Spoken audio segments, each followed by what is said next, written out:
Paul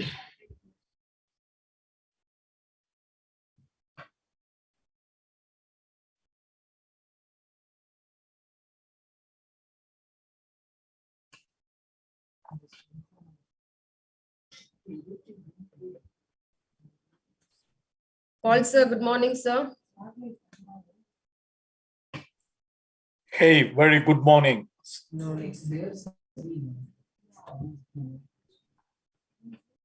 It is 10:30 p.m. for me. Right, sir. So today you will lose your sleep. And tomorrow as well. Sir. All the very best to you all. Yeah, I will mute my speaker. Thank you. Thank you, sir.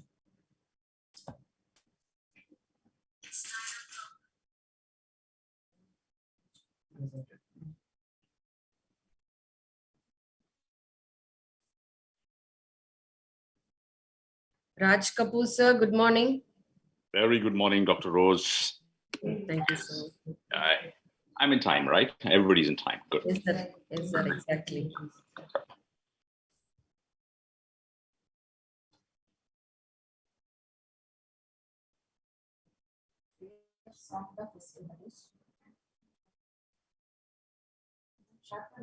Yes, Father, shall we start?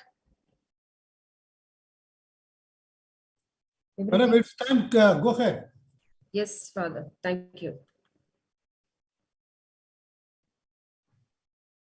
Good morning and warm welcome to all.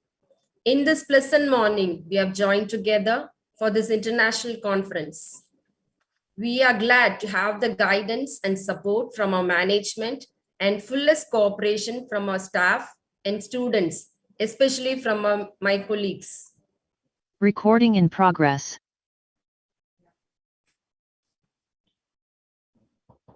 Masi sir, alumni coordinator, without which it wouldn't have been possible to organize this international conference successfully. For the success of the conference, let us start our program with a prayer song.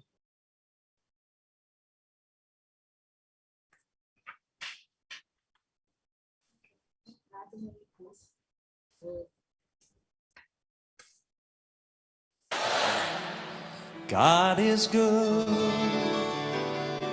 all the time. He put a song of praise in this heart of mine. God is good, yes He is, all the time. Through the darkest night, His light will shine. God is good, yes He is. God is good all the time. Here we go. God is good all the time. He put a song of praise in this heart of mine. God is good all the time. Through the darkest night, His light will shine. God is good. Yes, God is good all the time. That's right. If you're walking through the valley, there are shadows all around. Do not fear. He will guide you. He will keep you safe and sound. He has promised to never leave you or forsake you. And His word is true. God is good all the time. He put a song of praise in this heart of mine. God is good all the time. Through the darkest night, His light will shine. God is good. God is good all the time. Yes, He is.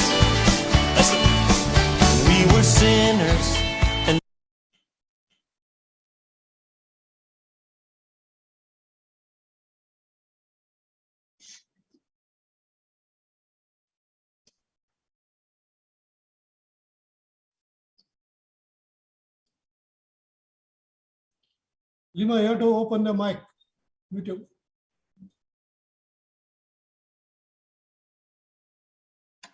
Sorry. May I request Mr. Daniel Augustus, Director, Loyola International Academy Collaboration, to deliver the welcome address. Thank you, Lima. Good morning, everyone. Madam R.S. Isabella, MD, Repco Bank, India, and Chief Guest for the seminar. Dr. Thomas Amardam, Principal, Loyola College. Speakers, panel discussion members, and moderators. Delegates, Dr. Lima Rose and professors of BCom Honors, students, ladies and gentlemen. On behalf of Loyola College, I extend a warm welcome to each one of you for this international seminar on innovative business practices of e-commerce. The topic for the seminar, e-commerce, couldn't have been more exciting, contemporary, and appropriate for today's extremely interconnected world. E-commerce's story is one of astounding growth fueled by incredible innovation. Transcending boundaries and distance, e-commerce has digitalized the world into a single platform. Remarkably, the e-commerce revolution only continues to accelerate. The global e-commerce market in 2021 is estimated to have reached a value of about $26 trillion and forecasted to more than double by 26-27. The world is increasingly going digital, which create both opportunities and challenges. Growing digital dependency, better customer experience, convenience of online shopping, and a fast-growing digital population will drive growth going forward. The new trends and drivers for e-commerce to steam ahead could be voice commerce, a technology based on artificial intelligence, which helps you to do shopping just with your voice and a smart device, augmented reality, virtual reality, blockchain technology, etc., to name a few. I'm sure these and other themes would be discussed in this seminar. However, amidst all this excitement and great expectations from the e-commerce industry is a word of caution going forward, which, borrowing from Marshall Goldsmith's great book, What Got You Here is Not Going to Get You There. What does this imply? The competencies, strategies, and capabilities which ensured success in the past may not be a guarantee for success in the future. E-commerce will continue to continuously change, adapt, and evolve. If you look at the big picture, e-commerce is still fairly new, and yet the future holds endless opportunity. And so we are fortunate to have a set of erudite, highly accomplished, experienced industry professionals, speakers, panel members, and moderators who are participating and engaging in the deliberations today.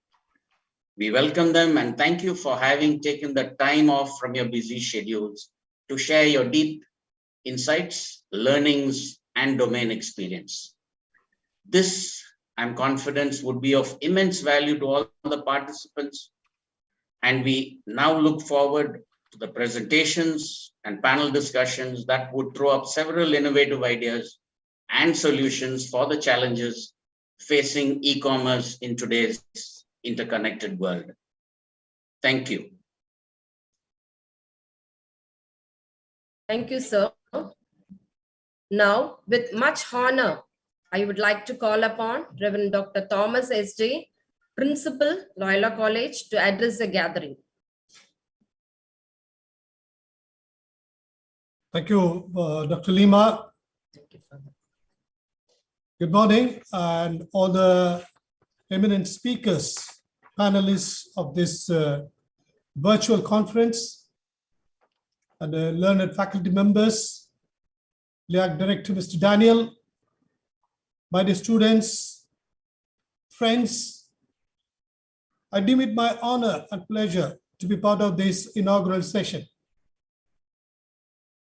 Obviously, as soon as I came to know a conference is going to be held on this wonderful theme, I was quite excited.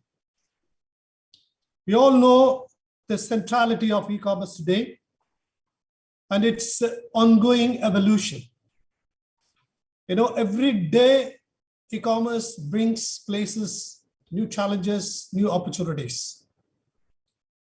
A few days back, I was traveling in a car. There were a few other friends sitting next to me.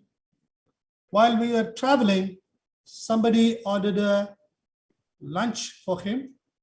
Someone was booking a railway ticket for her. Another person was ordering medicines for the family. Another person was tracking the destination through Google Map. And all of us were busy with our digital device doing some commercial activity. A journey which is supposed to be enjoyable, where we are supposed to expect to strengthen our conversation, our relationship, turned out to be a marketing experience. E-commerce has transformed the way we were doing business. Not only that, this corona lockdown, digital evolution or explosion has redefined the way e-commerce is carried out in today's context. And I was trying to read a few things about this whole e-commerce, although we know the ABCD of e-commerce, but what are the latest trends, opportunities? And it became mind-boggling. The terms, concepts, technology, it all looked completely new to me. Obviously, that revealed to me that it is an area where the learned faculty members, the students, everyone needs to explore, discuss, debate, research, and exchange views. So when I look at the depth of the topic, and when I look at the galaxy of speakers you have lined up, obviously, as Mr. Daniel said, these are the people who have made a huge impact in the industry today. They carry with them a rich experience. Obviously, the chosen field, as well as the business setting, the global context with which each of these speakers come and present their views today, it is going to be an exciting and enriching knowledge sharing. So from that point of view, as a principal of Loyola College, I would like to thank each one of the speakers for being so magnanimous to accept and be present here. And I see almost a whole lot of them are our alumni, and it is a real honor as the Director of Alumni Association to see each one of you and to listen to you. So my dear fellow alumni, thank you very much for accepting. And I would like to once again thank on behalf of the JC management for being so gracious to be with us. In a special way, I would like to thank Ms. R.S. Isabella, MD, Repco Bank, for accepting to deliver the inaugural address. Coming from a banking industry, which is going to be the driver of growth today, sure, her talk will be very, very insightful. I'd like to thank her on behalf of the GC management for being so gracious and be here, ma'am. Thank you very much for accepting. Also take this opportunity to congratulate our team, the Department of BCom Honors, all the faculty members, student leaders, all the students for picking up this very, very relevant, vibrant theme. And sure, end of the two-day conference, our students will get back to their books with rich experience and quite a lot of insightful ideas, so that not only it triggers their learning process, but also triggers their imagination to think of their own way of getting into business and introducing or bringing in innovation into e-commerce. I'm sure these 2 days are going to be very, very exciting, and it's going to be very enriching for all our students. I wish the conference organizers all the best. I'm sure end of the day, the conference outcome will be very, very not only productive, it's going to trigger further research, further discussion, further deliberations. I have to acknowledge the special role played by Mr. Marcy, our international convener of Loyola Alumni Association, for identifying and connecting all these people.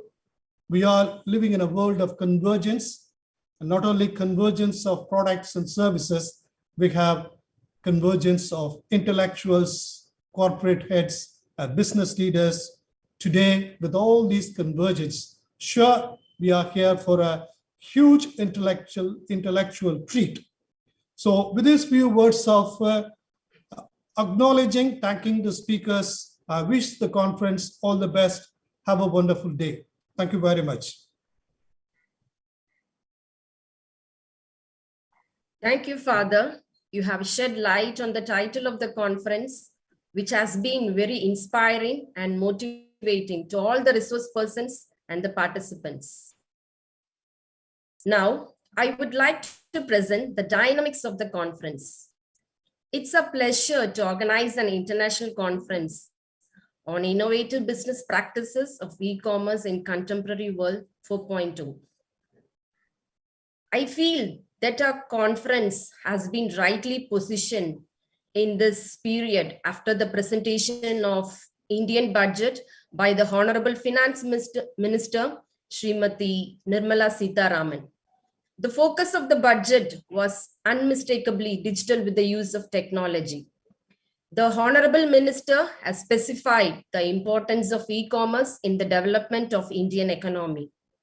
The development of science and technology, the internet and the social media network has paved the way to digital transformation in every industry. The modern industry equipped with the digitalization and its transformation from mechanization to digitalization can be termed as Industry 4.0. This has driven to emergence of e-commerce in every industry. Though it started with banking sector, now it has gained momentum and has become an integral part of every industrial sector. This is a forum for discussion and understanding of the various aspects of digitalization and application of e-commerce in contemporary world. I'm sure that the distinguished panelists will throw light on the respective topics and disseminate their information and working knowledge on the subject. Now, coming to the modules of the conference, we have planned for 3 panel discussion sessions for the first day, that is today. On February 5th, we have planned 3rd panel discussion session. Due to time constraints, we have shortlisted only 4 research articles to be presented during the conference. We are thankful for the participants who have come forward to publish the research article in our special issue. We have received alarming response of more than 100 research articles of good international standards. I request the participants to actively take part in the discussion sessions and benefit from the healthy interactions. Thank you. Now I call upon Dr. Jerisha to introduce the chief guest. There is a profound saying, it's important to be a person of honor than a person with wealth. Today, we have amidst us who is recognized for her expertise and skill. We feel honored to have with us the Honorable Chief Guest, Ms. R.S. Isabella, the woman of distinct vision and a fountainhead of illuminating ideas, an ideal of knowledge and experience and inspiration to all of us. Our chief guest does not require any introduction, as she is a well-known, recognized personality, already known to many of us. She is known for her wonderful administration and high achievements of the Repco Bank she is in charge of. Apart from this, she has molded the lives of a large number of women through the activities of extending loans to the economic backward women through self-help group and has thus served people with her kindness. Ms. Isabella, Managing Director of Repco Bank, has an outstanding academic record to her credit, being a state rank holder in the higher secondary examination and a gold medalist in BCom, besides holding a master's in bank management and business administration. She is also a certified Association of Indian Institute of Bankers. She started her career in 1993 in Karur Vysya Bank as an officer and has worked in various capacities in almost all key operational segments of banking and specializing as credit officer. In the year 1999, she joined the Repco Bank and has handled key significant portfolios. She was instrumental in introduction of loan originating system for the bank's IT operation and introduction of fiduciary lease line for all branches. She is an active member of the Credit Committee, Investment Committee, IT Steering Committee, Asset Liability Committee, Settlement Advisory Committee, and more. She has rich experience in banking for more than 2 decades and was instrumental in formulation of policies and implementation of systems and procedures in key functional areas. She took charge as an executive director of the bank during July 2015 and assumed as managing director in February 2019. Repco Bank has soared by leaps and bounds under her leadership. Commendable recognitions and achievements which the bank has achieved are few examples of a vibrant leadership skills. To bring before your kind attention, Ms. R.S. Isabella has been awarded the Woman Leader of the Year Award among the CEOs of cooperative banks in the National Cooperative Banking Summit 2020. On behalf of Loyola College, Chennai, I once again extend a warm welcome to you, ma'am. We are indeed grateful to you for taking off your time of your busy schedule for our conference. Thank you, ma'am. Over to you, ma'am.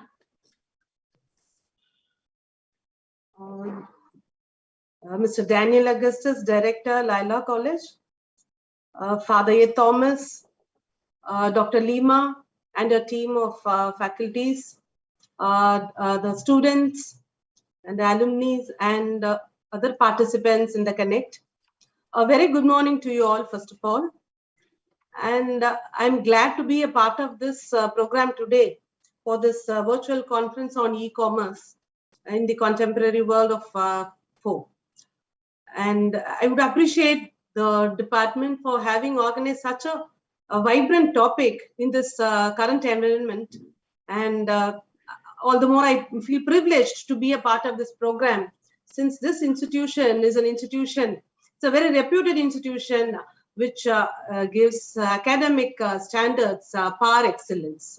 So in that way, I'm happy to be connected this morning and to talk about this particular environment. As in the beginning, somebody was telling, this digitalization was first paved way in the banking sector.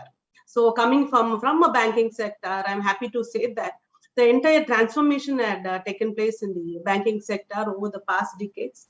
And the global transformation witnessed in the last decade is that e-commerce is a multidisciplinary subject comprising of business, marketing, technology management, MIS, and so on.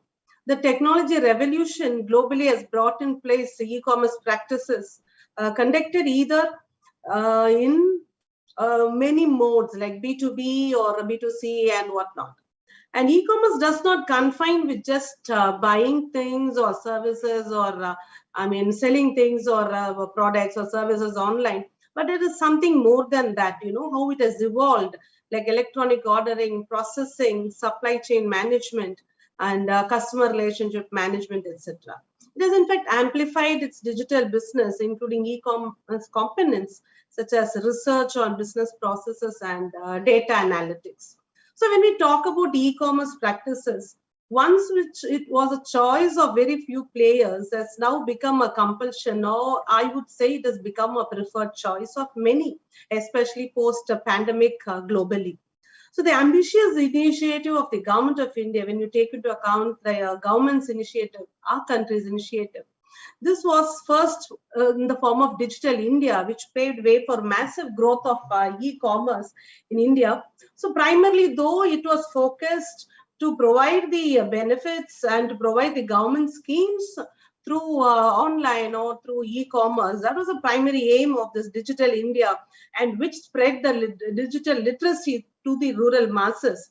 But later on, this transformed to something more than what the government planned for. As we could see now, the innovation of desktops, the accessibility and affordability of PCs, laptops, tablets, and smartphones, not only to the urbanized people, but also to the rural folk.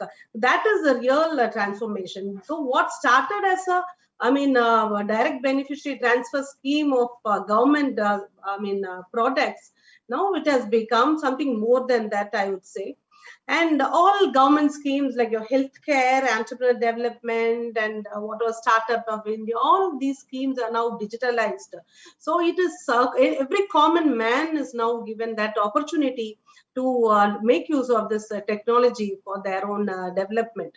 So yet another revolution in digitization in financial sector, particularly banking services, is the order of the day, where banks provide a 24/7 accessibility of all banking functions and promoting paperless banking, allows the users to set up automatic payments, extension of services to remote areas, reducing the risk of counterfeit currency, strengthening the privacy and security available to a bank's customer, and restriction of circulation of black money.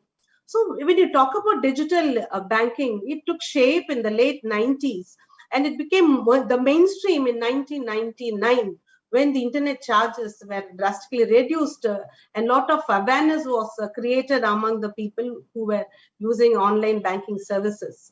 And apart from the just withdrawal of money or remittance of money, now it's come with a broader basket of products online. And today, every bank is vying each other to provide the best of the technology-driven services. So this transformation happened somewhere in 2016 in a massive way at the time of demonetization, when the government launched the UPI system and in the banking system, which allows people to easily transfer money to bank accounts. The UPI system kicked up a digital revolution in India and brought about the so-called mobile banking. Now with UPI, anyone can open a bank account and make transactions through a mobile. With digital banking, the footfalls in the banks, I would say, has come down drastically. And digitally, the new forms of financial assets like fintech have led to a lot of new variants like your cryptocurrency, central bank digital currency, and so on. And the COVID-19 pandemic has accelerated the migration to contactless transactions and highlighted the importance of safe, timely, and low-cost payments. And coming to the present budget, the Union Budget 22 has laid out the framework for a digitally led India with special emphasis placed on digitalizing the financial sector. The budget has used Digital India as a pillar to bring in inclusion and to build a robust economy in the long run. The budget proposal mentions that the digital rupee will be introduced by the RBI in FY 22-23.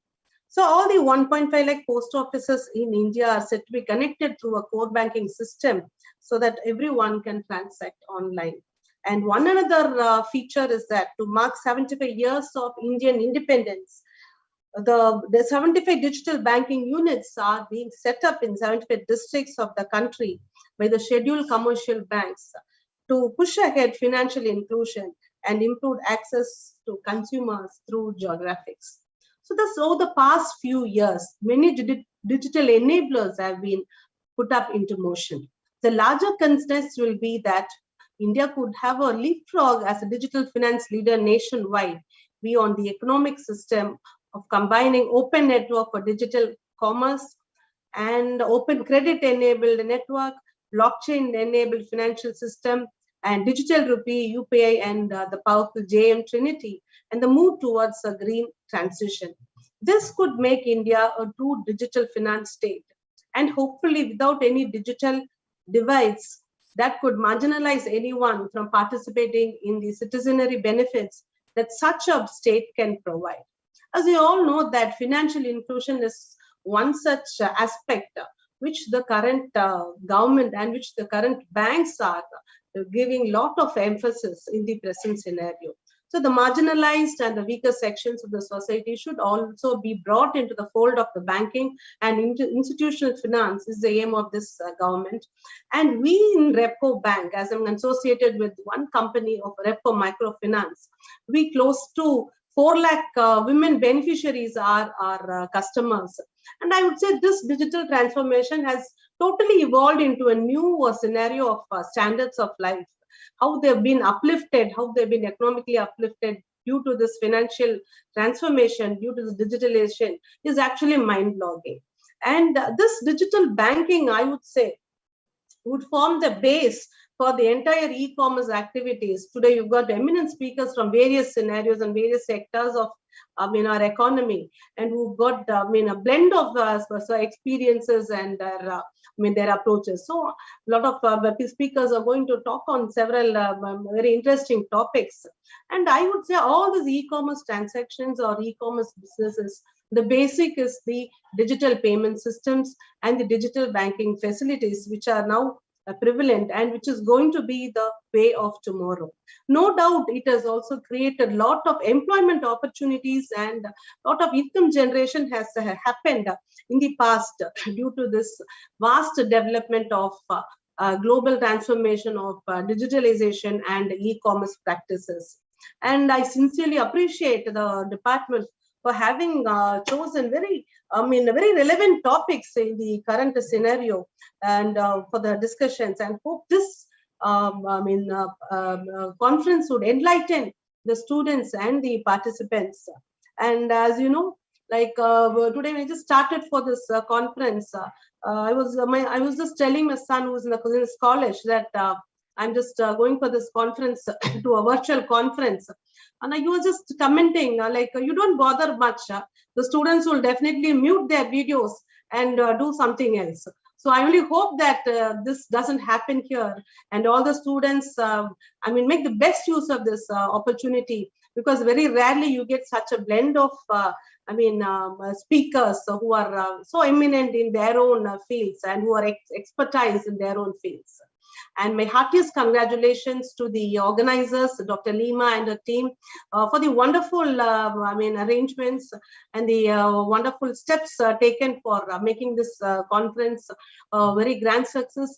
And once again, I wish it a very grand success. And I take this opportunity to the fathers over here and the organizers and the Loyola institution for giving me this opportunity to get connected in this pleasant morning. And once again, thank you all and wish you all the very best for this program. Thank you. Thank you, ma'am.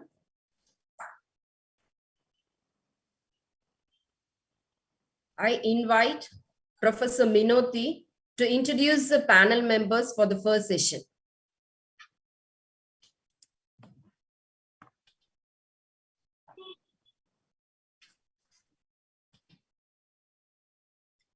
Good morning, everyone.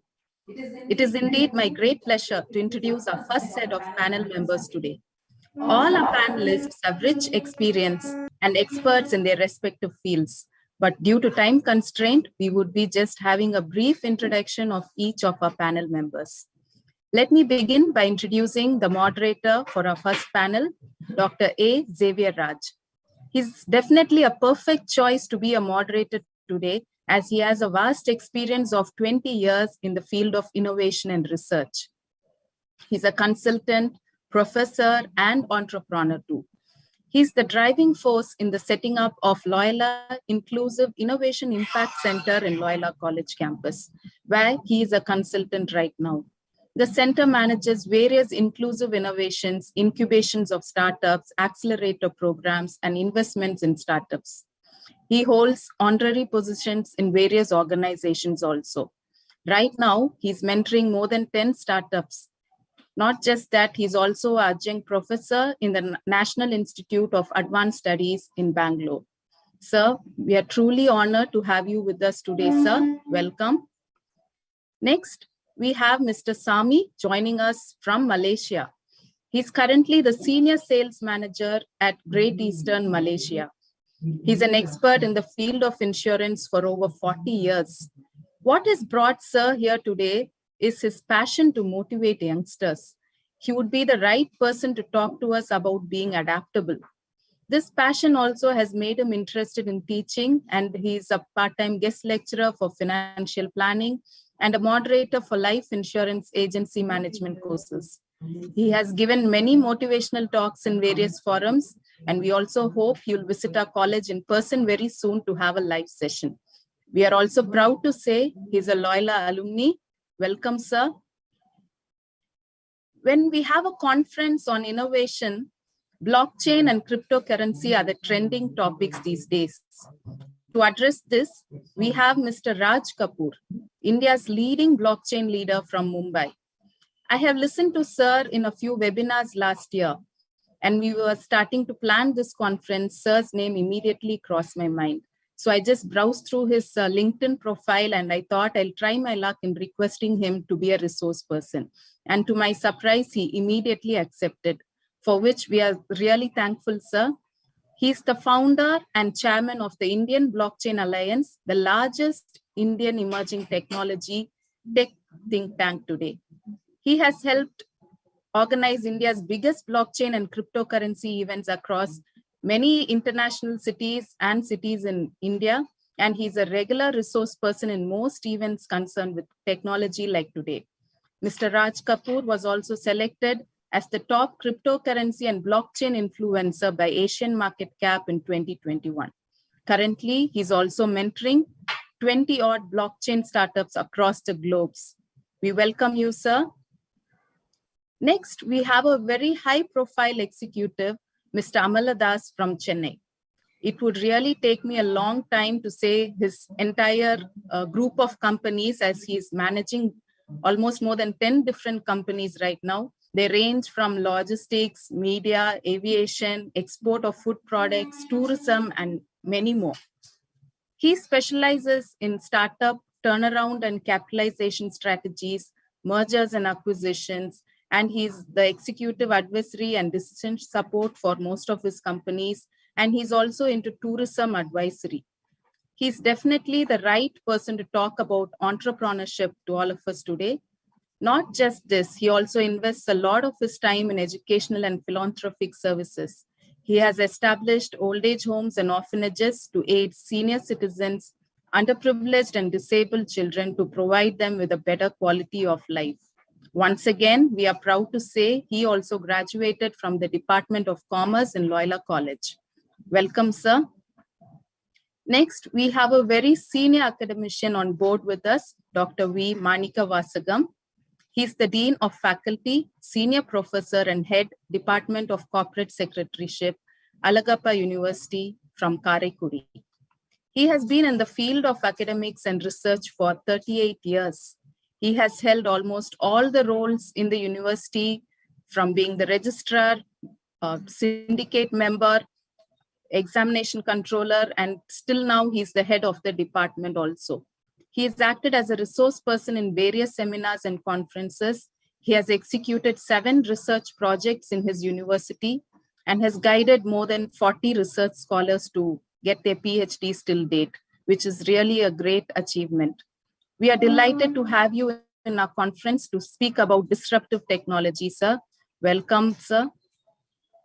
So that is our first panel members for you all. We are truly honored to have a highly esteemed panel, not just in their subject areas, but all of them equally have a passion to mentor the youth and motivate them.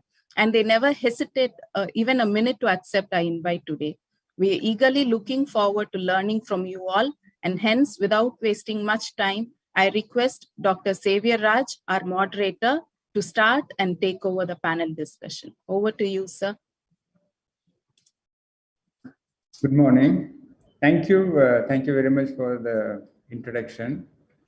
I welcome the audiences and also the 4 panelists for this session 1. As you would have heard during the introduction, all of them are very highly accomplished professionals in the chosen field of expertise. So we are really happy to have them, and we all are looking forward to listen to their speech and also the sort of insights they are going to provide us as far as the topic is concerned. They're actually, this first panel is designed from the way that I could understand, is to set the tone for giving a glimpse of what we call as a world, 4.0. Because the world that we live in is now, which has woven a web of interconnectedness, as Father mentioned it, and also Mr. Daniel, and also the speaker before us. It's a sort of a matrix. You may all have known about this movie. It's a sort of an altered reality that we all live in. It's a sort of a worldview that we all have been sort of exposed to, and we have subscribed, and we live in that perception, and it is going to continue to expand and engulf us. Like, we learn to adapt as we are going to hear how we have done that so far and how we would be doing. And we also learn to thrive in this rapidly changing world, whether we knowingly or unknowingly, we have become part and parcel of this digital, the technology and the access that they have provided, which has become a kind of a game changer at different levels, like so. And innovation has become the order of the day. You really can't wish it away. This has become a kind of, whether it's a business or whether it's a government or whether it's a commerce or whether even education institutions, you really cannot wish it away. This is here to stay. Earlier, they used to say that, where you continuously change is inevitable, but I think now innovation is become sort of inevitable, so you really have to innovate as we go.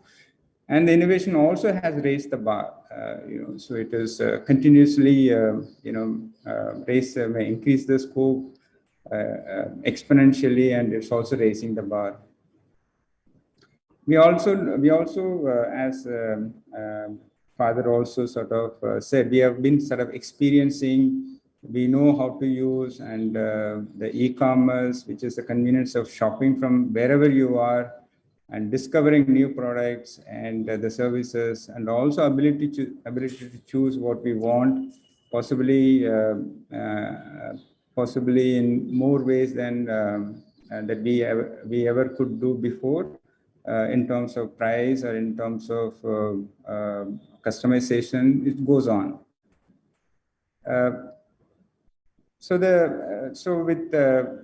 As I said, that we have to continuously innovate, or get yourself disrupted, and this is something that we all keep hearing in every forum and every reading that we have.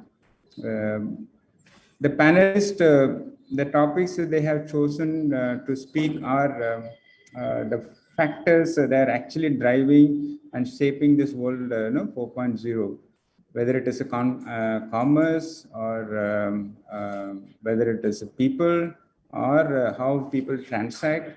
All these are being changed or modified by what the speakers are going to talk to us today. So it's a kind of across, whether it is a social, whether it is a cultural, whether it's individual spheres, they're all changing and they're getting modified. So let's listen to the speakers as they unravel the emerging trends and those that are shaping our world around us. Now I invite Mr. S.K. Sami to talk to us about the globalization and changing the world and each one of us, and what is the best way forward for us to thrive in a globalized world. It is over to you, Mr. S.K. Sami.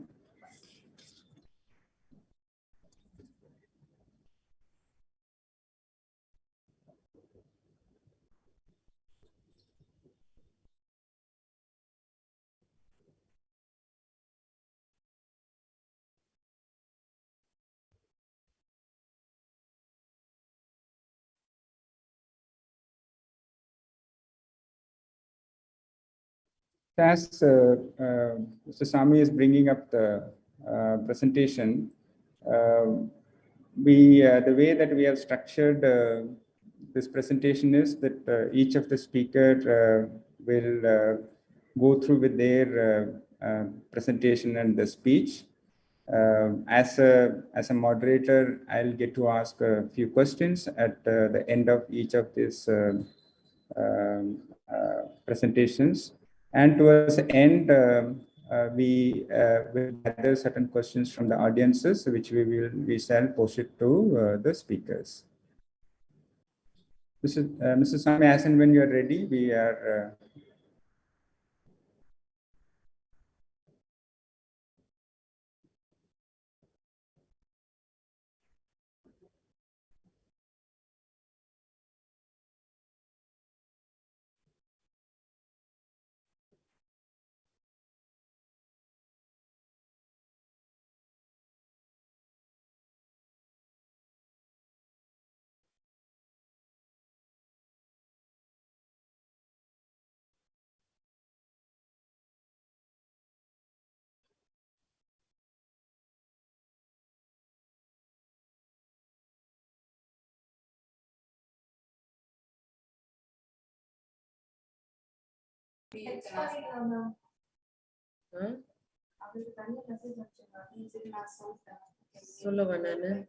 Can we have the next resource person, sir? Yeah, I think maybe we can invite Mr. Raj Kapoor to talk about the cryptocurrency, which we all come to value, knowing with information that what we have. But we would like to listen from Mr. Raj Kapoor because he is the pioneer in in whether it's a cryptocurrency as a blockchain. So, welcome, Mr. Raj Kapoor. Thank you so much. Thank you, Xavier. Thank you, Dr. Lima, and thank you, Team Loyola. It's really fun being here because it's a subject which is very close to my heart, and always happy to speak about it. I've been in this journey for the last 11 years in the Bitcoin crypto journey. So yes, love to share some of my experiences and see where they're getting into the digital world and where crypto is going 5 to 10 years from now. I won't take too much time. I'll get straight into my presentation. And now the budget has done a lot of things which is going to disrupt a lot of economic factors, socioeconomic factors. But before I come to that, a very quick preview of what's happening in the crypto space and the window to our future. And as we have a subject on e-commerce, I will give you a fantastic example of how the crypto blockchain world is changing the e-commerce scenario. So let's sit back. The next 20 minutes, I'll share something with you. Off with my video, on with my presentation. Just a moment. All right, so here is the presentation which I want to give you. Very briefly, I will take you through this. I'm going to take you to the future of crypto. And the future is no more the future, it's the present. We are in it, living it now. It was something about it 10, 11 years back when I started my blockchain journey, or a crypto journey, as you may call it. Now, within few weeks, a few months, few years, we will see mainstream adoption. And that, my friend, is a very, very good thing happening, because now we have alternatives, we have more economies, and blockchain is an institutional technology. So let's get right into the presentation. Right, just a minute. Here we go. So just read out something from this Ivory Johnson. He says, cryptocurrencies will disrupt traditional finance. I'll keep it brief. I don't have to read his whole quote, but that is critical. It is already disrupting. And this was said 2 or 3 years back. So these are the visionaries who looked at crypto from a very different perspective. While the world was criticizing it, the world was saying it's a bubble, it's a fad, it's a craze, it's a scam. Sorry, guys, it isn't. We have Frederick Kaufman, who is the author of The Money Plot. And I would seriously advocate everybody to read this book, The Money Plot, A History of Currency's Power. Way before 2070, and he mentioned this in his book, the dollar will have more in common with a crypto than with silver or gold, equating fiat currency with digital currency. Somebody had seen it coming way before. And then I'm going to say this guy is Dan Egan. He's the vice president of finance for a company called Betterment. Cryptocurrencies like Bitcoin have proven themselves useful for money movement and speculation, and they're unlikely to go away. Oh yes, they're not going anywhere. You know something? There are more than 15,000 cryptocurrencies and tokens right now. They're not going anywhere. They're just getting more and more. Yes, some will fall by the wayside, some will go ahead, but here we go. Just a quick glimpse into the present so that we can go into the future. This are 6,000, 7,000 cryptocurrencies in existence which are traded daily. There are 15,000 plus, but they are traded daily. Just giving you a little window so you know where the future is going. The market is now worth more than $3 trillion. That's a lot of dollars. It's more than the economies of many countries, including India. Of course, we can't compare the same, but bottom line is that's the size. Then we look at this one. This is interesting.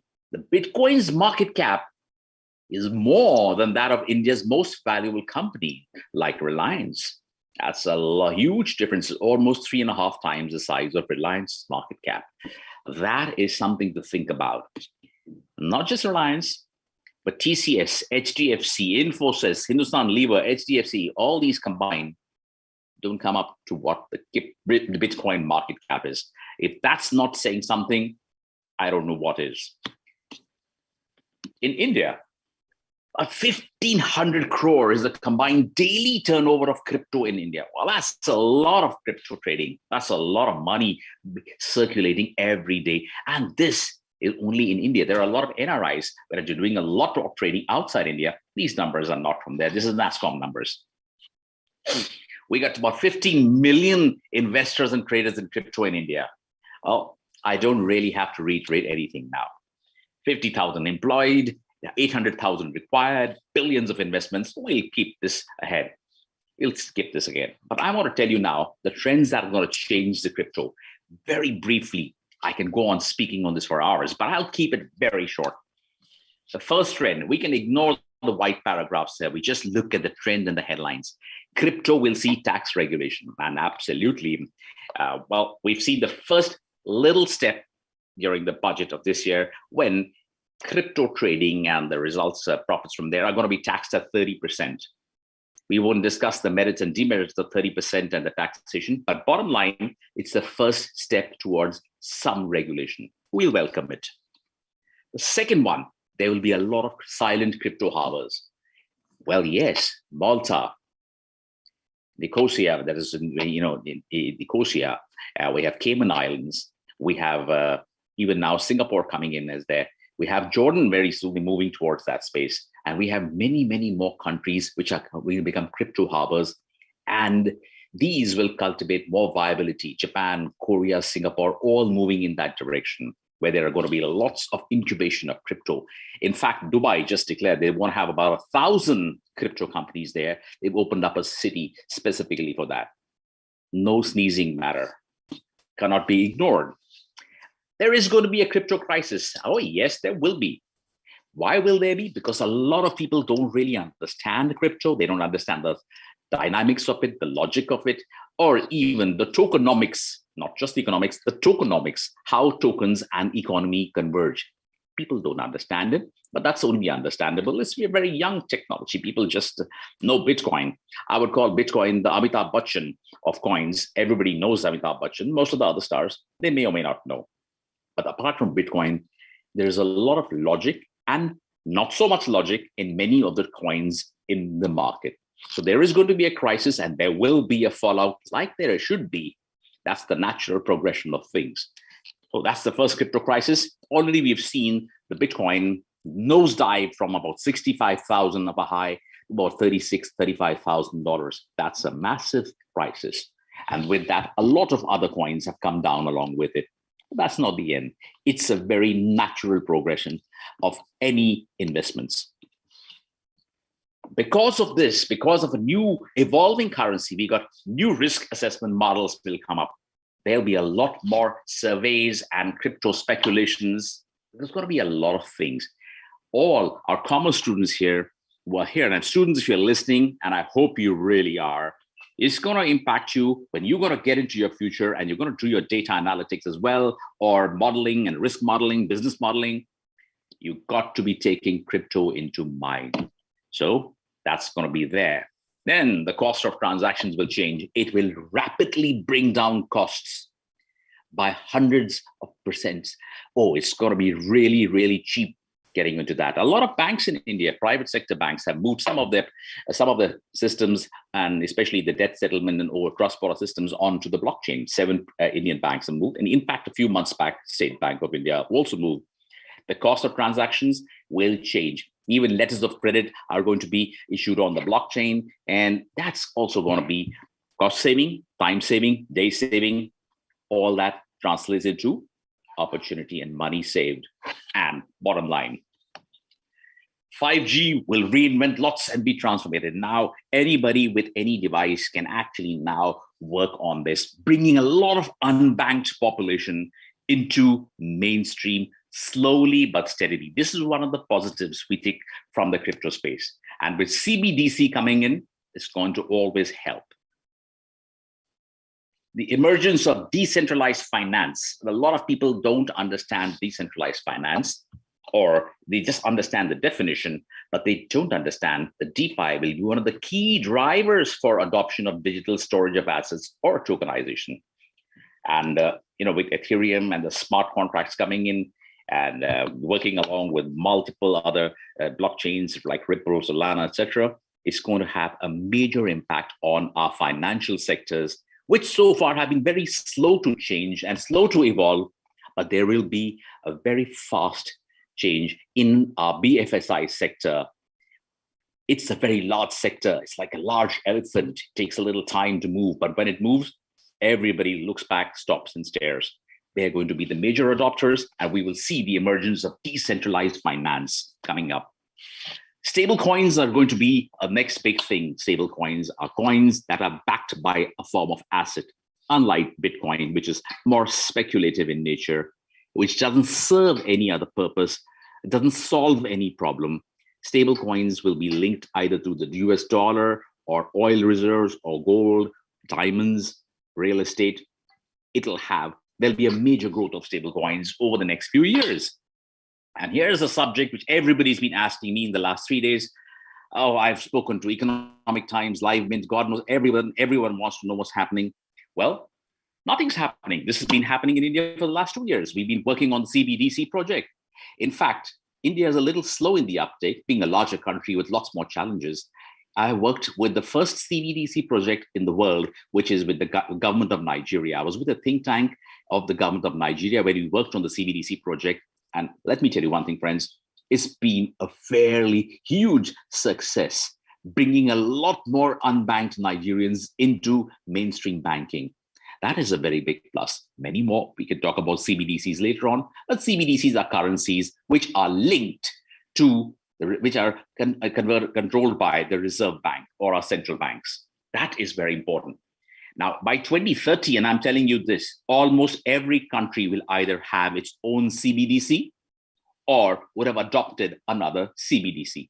That is a very big move. Jamaica is another country where I'm working with on the CBDC project. There are many other countries, 5 other countries, especially in South America, working on the CBDC. Well, El Salvador has even gone one step ahead and adopted the Bitcoin as payment. You can pay with Bitcoin in El Salvador, which is in South America. Not happening here right now, but yes, South America, that's one. And another 7, 8 countries there are putting proposals to their parliaments for making that happen with them as well. Zimbabwe is one such country as well. Cryptos are going to go public. Oh, yes. It's called the ETFs. The ETFs are basically medium of exchange, or we could call them different, like mutual funds and hedge funds, etc. A lot of them are coming up and waiting for a little more regulation in America, for example. Once that happens, lots more will come in. Even in India, a company called Invesco has started doing this and awaiting more regulations clarity. But they will go public. As I told you, this is a continuation of that. It'll make way for an exchange-traded fund. Not yet happened, but the beginning has started. There are at least 20 initiatives in this space. 6 months back, there wasn't even one. So that's the next trend. NFTs, we've heard of them. We may have thought about them. We may wonder, wow, I'll make some money in the NFTs.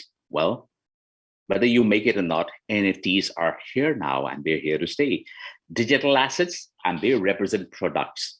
We can't buy anything with Bitcoin today, but we can trade real products through the NFT route. And that is the first step towards doing a lot of good things in this space, making cryptocurrency or digital currency more meaningful. Finally, the millennial interest in crypto is going to skydive. Oh, yes. You know, friends, I have a Telegram group of all young millennials who want to know about crypto. And they want to know more about crypto than blockchain. Seriously, and it should be the other way around. But their interest is so high. I have 28,000 people on my Telegram channel who ask me every day information about different aspects of crypto, not just investing in them. So, millennial interest, yes. But you know something? I was speaking to somebody out in Chennai yesterday, and I was speaking to a very respected business group, and they invited me to actually convert their group policy and create a blockchain policy for their group. And I had young guys, yes, but even the middle-aged management, 40s, 50s, 60s, everyone asking me about crypto. So the interest started off with the millennials, is going to percolate everywhere. So we have the budget declaration where Dr. Nirmala Sitharaman talked about A, taxation on crypto exchanges and profits on that. And B, she said the CBDC, that's a central bank digital currency, would be on the blockchain. Now, that is a very strong statement because it actually validates the importance of the technology on which cryptos are built. Cryptos are just one use case of blockchain, but a beautiful use case, and the principles of which can be applied to every sector. In relevance to the e-commerce, the subject that we have, let me share with you also today one company which is actually really breakthrough. Now, we don't know what we can trade with crypto. Yes. What else can we do with crypto? Can I buy vegetables? No. Can I buy a pizza? No. But no, you're wrong. You can do that. Now, here is this company, very beautiful strategy they have put. Of course, they're not in India because of the policy not being very clear. And this particular company called Eve Exchange not only helps you, but you can do your buying and selling from that exchange. You can now open your own shop, like a Facebook shop or an Amazon shop, where you can actually offer your products for sale against cryptos. Now, that is real world solutions. If I want to sell my laptop, I can get on that platform and I can sell my laptop for cryptos. That is something. Now, cryptos are not just pieces of coin or code for investment. They are having real value. Another step I'd like to take here. You can now actually buy Pizza Hut, Baskin Robbins, Nike, Adidas, you name the brand. And yes, you can buy them. Now, if you ask me how, well, we have this beautiful, another Indian company which has done that. It's called White Pigeon, and White Pigeon has stepped up and said, well, we'll convert your cryptos into coupons because you can't buy directly, but you can encash those coupons for Netflix, Amazon, and whatnot. More than 500 brands are there. And Eve Exchange, which I talked about in the earlier stage also, has now connected with more than 2,000 merchants across the globe which accept crypto as payment. So that's a change happening. We never had this a few months ago. We couldn't buy anything with it. We still can't officially buy it in India, right? But you can exchange it into a coupon and encash the coupon in India. It's all happening, my friends. The crypto is here to stay. It's here for you and me.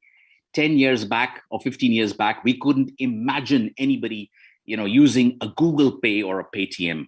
Look at it today. It's mainstream. Everyone uses it.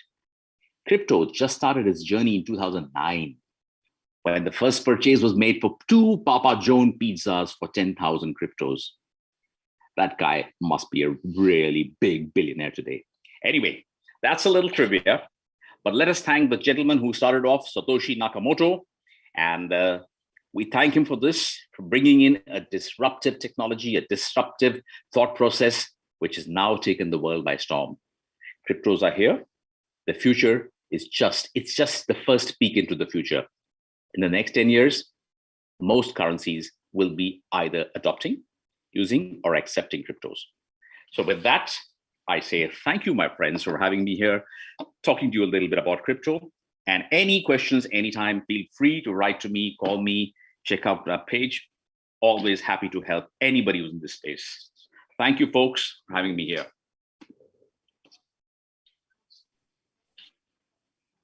Thank you, Mr. Raj. It's very mind-blowing, the sort of the breadth and the number of trends that you have identified and we should be looking forward to. It's very interesting because we all know that we moved from paper to the plastic to digital, and now you are saying that it's crypto now, it's already happening. What seems to have struck me from your presentation is that crypto is not only decentralized, it is fungible, transactional, valuable, and it's growing in many ways that people have not anticipated, and possibly is going to kind of engulf everything, particularly in terms of the e-commerce and other spheres.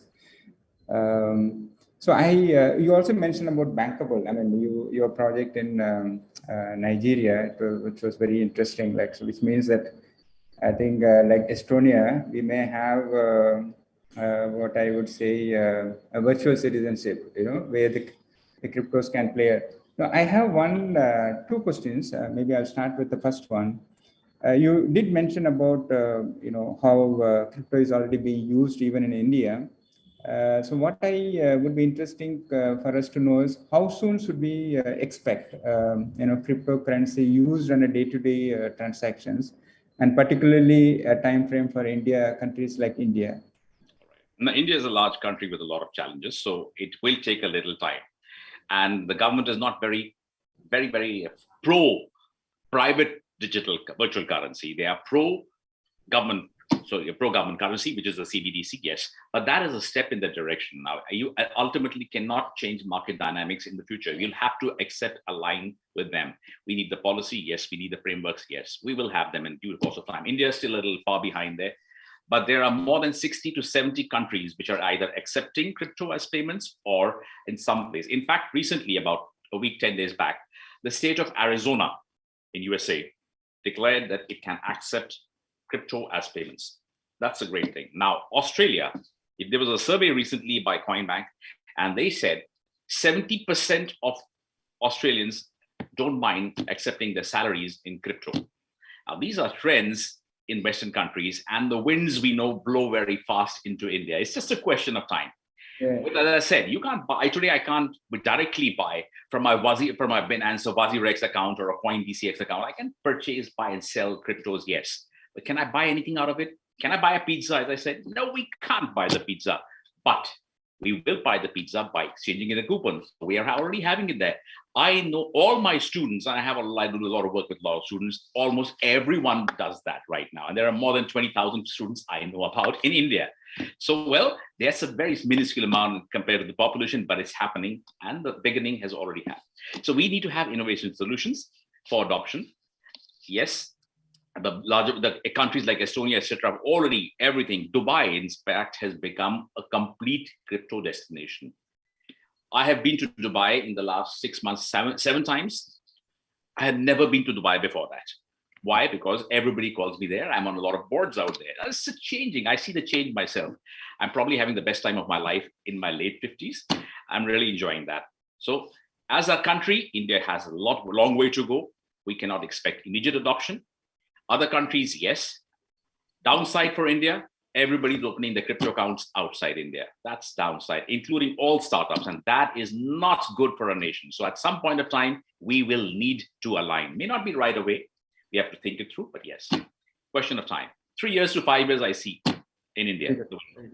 You sort of partly provided an answer to my second question, but what we would like to know from you is, what kind of role will India play a dominant role going for? I mean, like at some point in time, or can India take some lead in certain areas as far as cryptocurrency? If yes, what are those things could be, or what could be those drivers for that? India is the most powerful IT nation anywhere. Let me first say that. So India can take the lead. we need to have a direction. Right now, we don't have a complete direction because the policy they've been waffling on the policy since the last 4 years. We have not really made clear. It also gives the world wrong signal as to what's happening in India, and therefore investments in this space become always limited, or can be, should be, do we, so all those things. Now, we need a very strong policy, that's one, and we need it now. We don't need it three years down the line. Every other country would have taken over. A country like Nigeria, and let me tell you with my experience, I do a lot of work with the Nigerian government and the Nigerian citizens, is ahead of India by at least 70 to 80% in digital adoption, finance, banking. We feel Africa is a backward. It's not. Jamaica, they're smaller countries, so I understand the challenges are lesser, but we have to make a beginning. Now, we've been having the CBDC, which was actually, again, reiterated. It is not that it has not been talked about before. We've had it in the Reserve Bank has been talking about it. In fact, in December, we were supposed to do a pilot. Why didn't we do it? We didn't do it because we were not ready for it. And the biggest challenge for all banks, and I'm telling you this because I'm consulting with about 8 banks, they don't know how to be CBDC compliant. We don't want a demonetization 2.0. We don't want a GST imbroglio and everybody grappling in the last moment. Are we ready? That is the question we need to ask ourselves. We are not ready. We are talking CBDC, but we are not doing anything to do about that. We're not doing anything. The banks are clueless. Yeah, CBDC, everybody knows the word. Oh, digital currency, we know the word. What are we doing about it? How are we going to integrate? Are our people equipped? Now, so India must take a stand now. And I say that as a proud Indian. I've come back from the United States. I was there for years and years. I came back, started my organization because I wanted adoption of blockchain and crypto. I want people to understand the value of a technology. I want India to be the Nalanda of blockchain, for that matter. Well, that's my wish. And I do, by the way, the government has done a positive thing. They have taken I've written a document on agriculture and blockchain. They have taken that and put it towards policy. Now, I see that as a positive step. I've already shared some of the concerns the government has on the crypto policy, like money laundering, terrorist funding, etc. We can actually put that. I've already put my papers there. Let's see how it goes there. We don't know because it's again been deferred.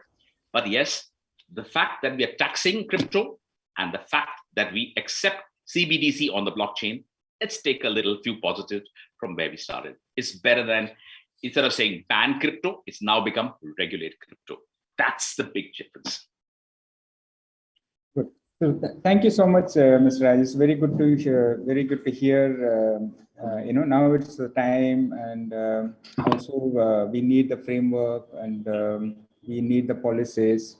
And we also need the push. And now, of course, government is taking certain positive steps. Yes. But then now is the time to really go forward in maybe quicken the pace, and then let the investors know that this is a place where they can come to even for investment, whether it's a cryptocurrency or a blockchain. I think we need to send the right signal.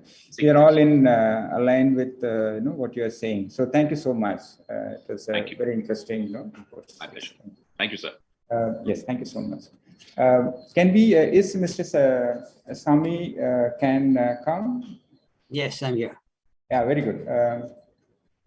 Can we have your presentation, which we all will be looking forward to, because this is something which everybody talks about it and tries to sort of understand, and also there is a lot of misconception as to what it is, and also a lot of criticism as to that how this is not helping everyone. So welcome to you, and we look forward to hear from you your presentation. Thank you. Thank you, Dr. Xavier. Minotini, can I co-share?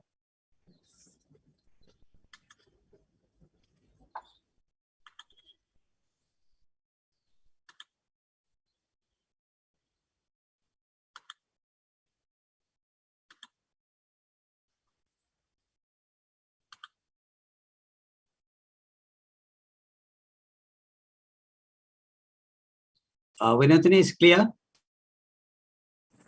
Yes, sir. It's visible, sir. Yes, sir. All right. Right. Mr. Daniel Augustus, Director, Loyola College. Reverend Father Dr. Thomas S.J., Principals of Loyola. All panel speakers, participants for this forum. I would say good morning again because it's 12:43 here in Kuala Lumpur. Now, before I could go into my slides, I will be failing in my duty if I do not extend my heartfelt thanks for the following people. To Reverend Father Kuriakos, who was the principal then in 1974 when I was in college, Reverend Father Dias and Reverend Father James, and my beloved, excellent professors, Dr. Murthy, Dr. Ananda Subramaniam, Dr. Dr. Raghunath Rao. They have been exemplary, outstanding professors who guided us to the path of betterment in our life, and to the Jesuit institution, Loyola. I'm back with Loyola after 48 years. I've not been communicating, I don't know for what reason, maybe perhaps making more money outside. Now that I've paid money, I'm here to give back. So I'd like to thank Loyola, who inscribed the word discipline into my mind. And every action I've done after leaving this wonderful institution, the word discipline, the word desire, the word determination keeps me going. And maybe it's written in my annals of my story that I should be addressing everyone here at the age of 70. I just turned 70, but for me, you early age when you die. So ladies and gentlemen, let me go to the slides, and with the title, Adapting to Globalization. Now, the word globalization has been heard for many, many years. And where did this globalization begin? Well, they say that it began with the early human migratory routes when the Silk Road aided in exchange of culture, goods, and ideas. And some even argue that globalization started during the spice trade. And yet some say that globalization started during the time of Christopher Columbus, who discovered the New World. And finally, the British, always who praise themselves during the 18th century, they said that they started to dominate the world both geographically and technologically with innovation like steamship. They said they started globalization. But whoever started globalization is not of a big importance. The conception of this phenomenon can be debated, but no end. But ladies and gentlemen, we all can agree that globalization resulted from the movement of people. I repeat, globalization started or resulted from the movement of people. Movements that were initiated to share goods, ideas, culture, and services. And today, innovation and technology has heightened integration at such a rapid pace, resulting in great interconnectedness and increased cultural similarities. Now, I'm sitting here and I am having French fries with Coke, and I call my very good friend Marcy, was instrumental in me coming into the Loyola alumni, sitting down in Chennai, and you'll be having the same French fries and the same Coke because of technology, because of innovation, because the taste of McDonald's fries are the same throughout the world, and thanks to innovation and technology and globalization. And I'm today talking from the city of Kuala Lumpur, thanks to digital transformation, right? So all these are evolvement of these sectors of globalization. The USA have outsourced their call centers or information technology services to companies in India. Now, IKEA are basically a Swedish company, right? The wood comes from South America. The fabric comes from India. The cotton comes from Africa, and they manufacture the best settees and sofas. So that is globalization. Now, globalization is something we live and breathe every day now. Globalization is something we live and breathe and keep together all day long. So, ladies and gentlemen, we live in a connected world. We live in a connected world. Well, each and everyone, we are connected. Companies are expanding internationally, and the demand of customers have changed. Today, we have customers who are discerning customers. And who are discerning customers? Customers who want more than what they deserve. So companies cannot overpromise and underdeliver. Companies have to underpromise and overdeliver. Interaction have become borderless, and services must be simple, agile, and tailored. So gone are the days where companies can neglect on service in the world of globalization. Customers want to choose how and where and when they will interact with you. Let me give you still a story of American Express. There's this particular guy in New York. He was married and his wife was expecting, and she was due any time, but due to emergency call from his headquarters, he has to leave for New York. His wife is almost due, but duty calls. So what he did was he told to his wife, "Honey, I'm leaving now with a tinge of sadness in me, but believe me, you'll be all right, and I'll be back before our first baby is born." Good enough. He left for New York. Hardly 6 hours, he arrived in New York. His wife had the labor pain, and in desperation, she doesn't know whom to call. All she had in her wallet was the American Express card. She took the card and called the customer service of American Express and said, "I need an urgent ambulance. I'm in a severe labor pain." Now, what has got American Express to do with the delivery of babies? Nothing. It's a charge card. But the customer service of American Express did dial 999, call for the ambulance, and the ambulance came, and the lady was taken in the ambulance, and off she went to the hospital, and new full-bloom baby was born. Now, the moral of the story, this is a true testimony that's given to American Express, is American Express have under-promised and over-delivered to the people. That means it is not their patch of work or their area of domain. But today, if we were to talk about any charge card, the family believes totally nothing but American Express. That is the world we are living. It is not the strongest or most intelligent who survive, but the ones most responsive to change, says Charles Darwin.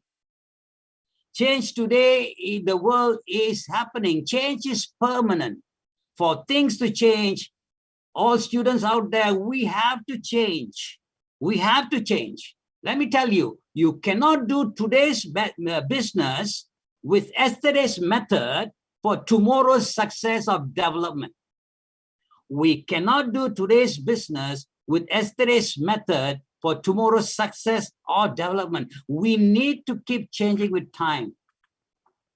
So what is important is the modern workforce must be adaptable. We must be adaptable to change. Just like how a jigsaw puzzle, we can form into various forms. We must be adaptable to change, responsive and innovative to different demands.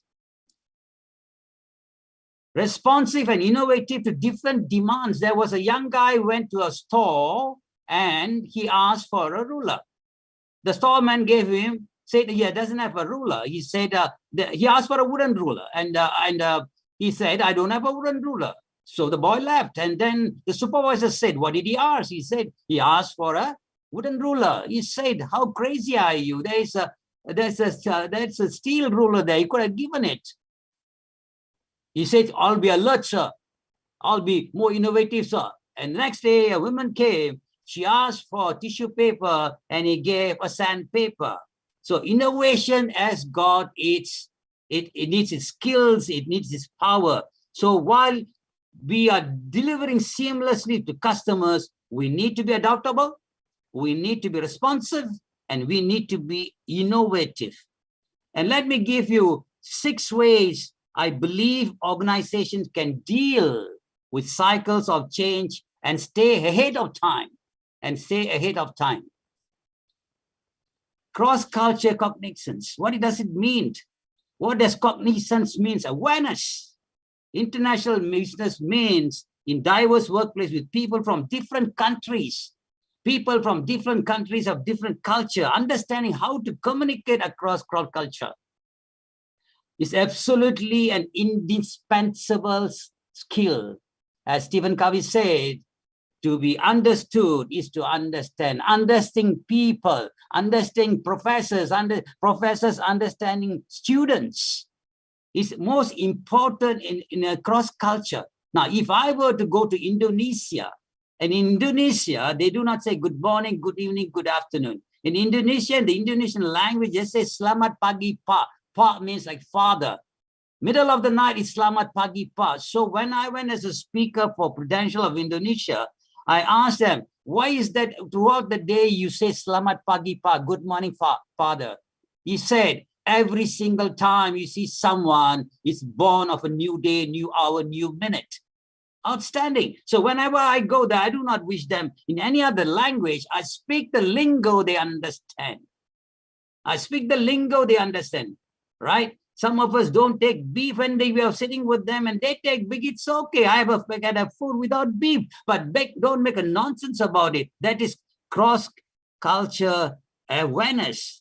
So ladies and gentlemen, to give you an idea on cultural awareness, I will now show you a series of images that playfully captures the difference between the West and the East. It is a simplified illustration, and I'm going to show you different approaches and perspectives between the two cultures. And here we go.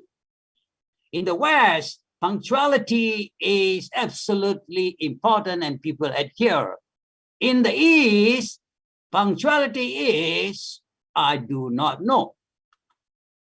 In the West, naturally, when we line up, but in the East, I do not know. We are so much boiled into certain things. So queuing up becomes a question. Now, dealing with problems. In the West, when I have a problem, I sit down and rationalize what the problem is. I need to talk to someone, I talk. But in the East, what happens is, when there's a problem, we sidestep the problem and we keep on moving. And we keep on moving.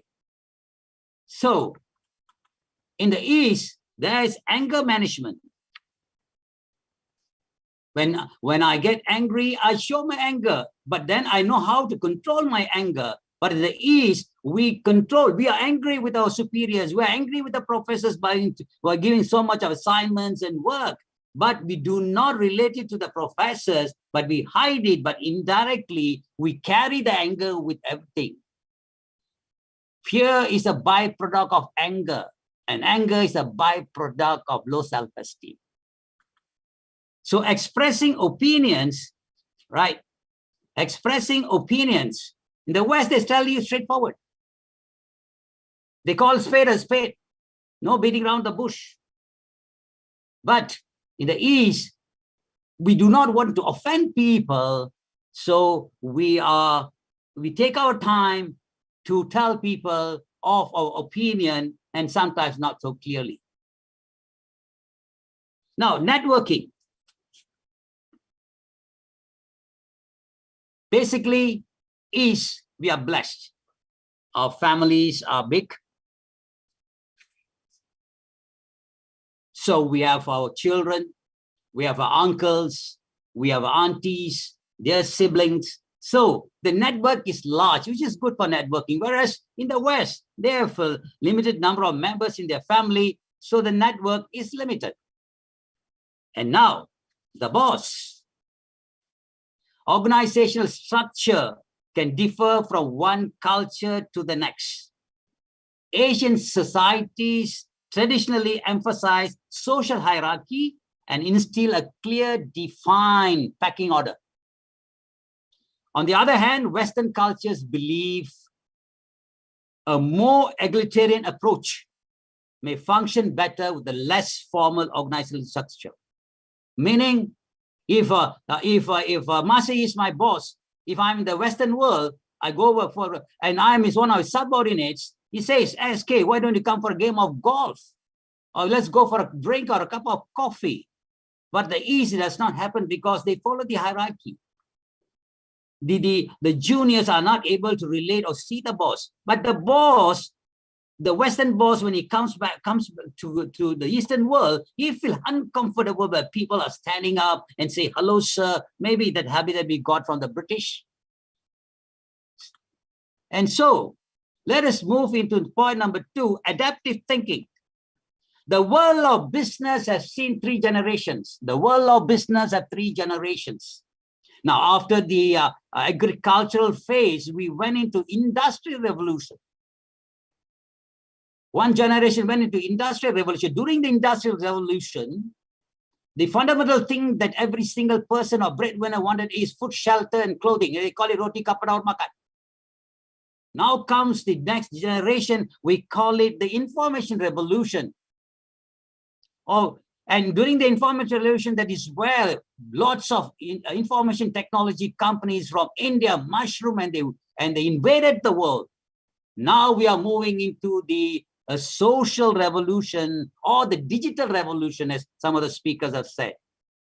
And in the digital revolution, people need quality of life, quality of work, quality of environment, quality of food.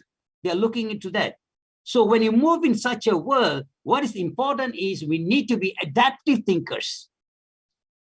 What is adaptive thinkers? Adaptive thinkers thrive in ever-changing environment. The environment is continuously changing. Just like at one time, the airplanes belonged to the respective national airplanes who were flying. And getting into a plane was a difficult task for an ordinary person in a village.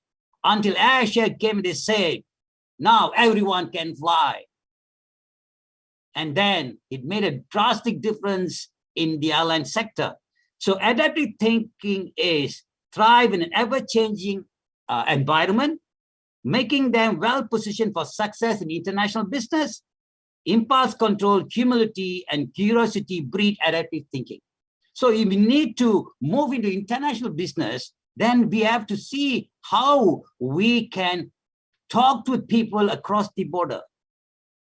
Adaptive thinking means thoughtful actions, not desperate actions.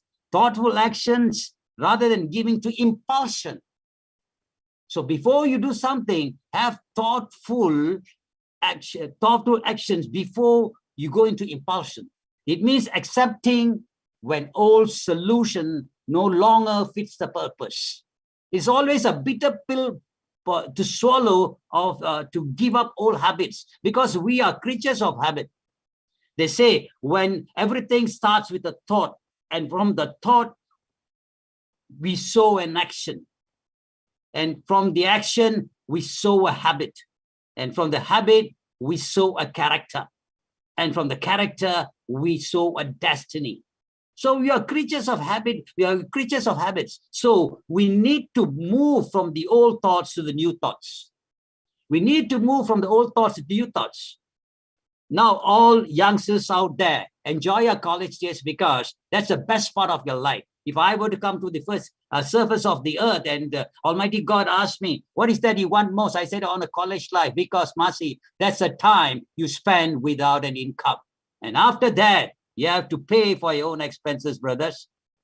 So coming again, leaders need to be flexible. They call the pull and the push theory, willing to take input from others, which is for a long time lacking. And slowly the Western world has moved, and Asia and beyond, we have to move. We need to understand our people. We need to understand our peers. Every single person has got a unique quality in him. God in his unique nature has created everybody to somebody and not everyone to be nobody. There will be a certain quality in someone. Now, as leaders, you need to be flexible. Pick up that idea from your subordinates. Students have got plenty of ideas. Pick up the ideas from your subordinates. Ultimately, we must be prepared to act when faced with conflict. That is flexibility. So it requires boldness and a degree of emotional intelligence. So leaders need to be flexible. You need to have this emotional intelligence. Why? People with high EQ are in control of the emotions. They do not let the emotion overtake them. So when they control the emotion, they are better able to react calmly in a stressful situation and adapt flexible to change. Very important. If I'm an emotional leader, how am I going to solve my subordinate's problem? And they say that you should not talk to someone or interact with someone or argue with someone when you're emotionally disturbed. You need to calm down and then you have to move. So effective communication is important. And today you look into the world. I know professors listening to it, lots of you listening to it. Today, there's a breakdown in communication between the husband and the wife, and between the wife and the husband. Always a monologue and there's no dialogue. When dialogue does not exist, how do you interact? How do you understand one's feelings, one's difficulties? And sometimes we have this male chauvinism. I'm the king of the ring. You need to be quiet. And that's why lots and lots of marriages are breaking in all the way. And people were still married. They live together, but they don't stay together. Is this the purpose of getting married? And what we say during marriage, in good times and bad times, we live together. So effective communication is important. And an agile mindset can also promote effective communication. Communicate change to everyone understands. When there's a change, communicate with them. Tell the purpose. Why are you doing it in your corporation, in your workplace? Why is that you're doing it? You have to sell the reason behind the reason why it's happening. Otherwise, you cannot give an order. Gone are the days you give an order. We need to treat people like a child talking to a child, like the father talking to a father. To that level, you have to come down. Talk to a child. As a child, put yourself in the child's shoes of what it needs. The overwhelmed employees become one of the biggest challenges organizations face. Now, leaders with communication skills, we are very good in now communication skill can equip employees to be able to respond to change, so they become learners rather than feeling victim of what's happening around them. That's the importance of communication. Anything can be dealt. Lots of things on the surface earth has been achieved by communication and not by war. Collaboration. Be global, but act local, ensuring the local voice is heard. Foster an inclusive, collaborative environment that cherishes feedback and ideas. And encourage employees to express their opinions freely. No repercussions, no punishments. Let them express and let them tell boss, today you're too rude with us. We are also human, we are not animals. So boss, if you talk to us well, we also can talk to you well. Otherwise, in front of you, we may pretend to be nice like actors do.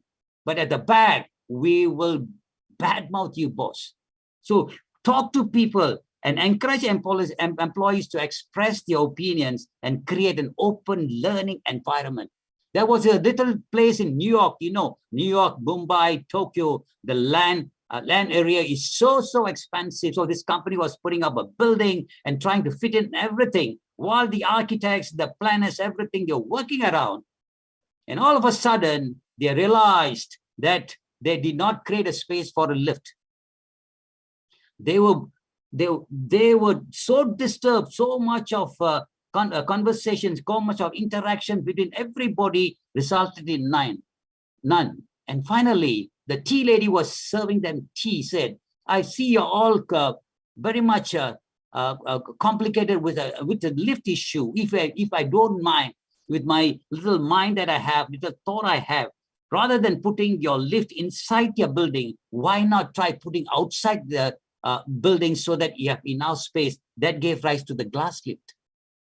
So collective brain power maximize a company's success. As Henry Ford said, we all come together as subordinates, as bosses of a leading companies. We all coming together is just the beginning. Working together is progress, but staying together is success. But how do people stay with you if you don't effectively communicate with them? So effective communication is an ideal. Jack Welch, the ex-CEO of General Electric, said, when you were made a leader, you weren't given a crown. You were given the responsibility to bring the best to others. To bring the best to others. A lovely phrase from him. When you were made, you weren't given a crown, you were given the responsibility. When you look at the word responsibility, when you break into 2 syllables, is responding with positive ability, or are we responding with negative ability? In a proactive world, we need to work with positive, whatever the situation, we need to act with possible, what you call positive responsibility, and bring the best in others. The famous Chief Minister of Tamil Nadu then said, in the eyes of the poor, I see God. So when I am able to bring up people to my level, and they're able to earn as much as me, or able to more than me, I'm very glad for them. And today, ladies and gentlemen, in the financial arena that I am, I'm able to pick up more than 40 managers who are getting average pay of about 2,000 Malaysian. And today, an average manager that I've created is getting more than $50,000, 50,000 Malaysian ringgit on a good day, about 80,000.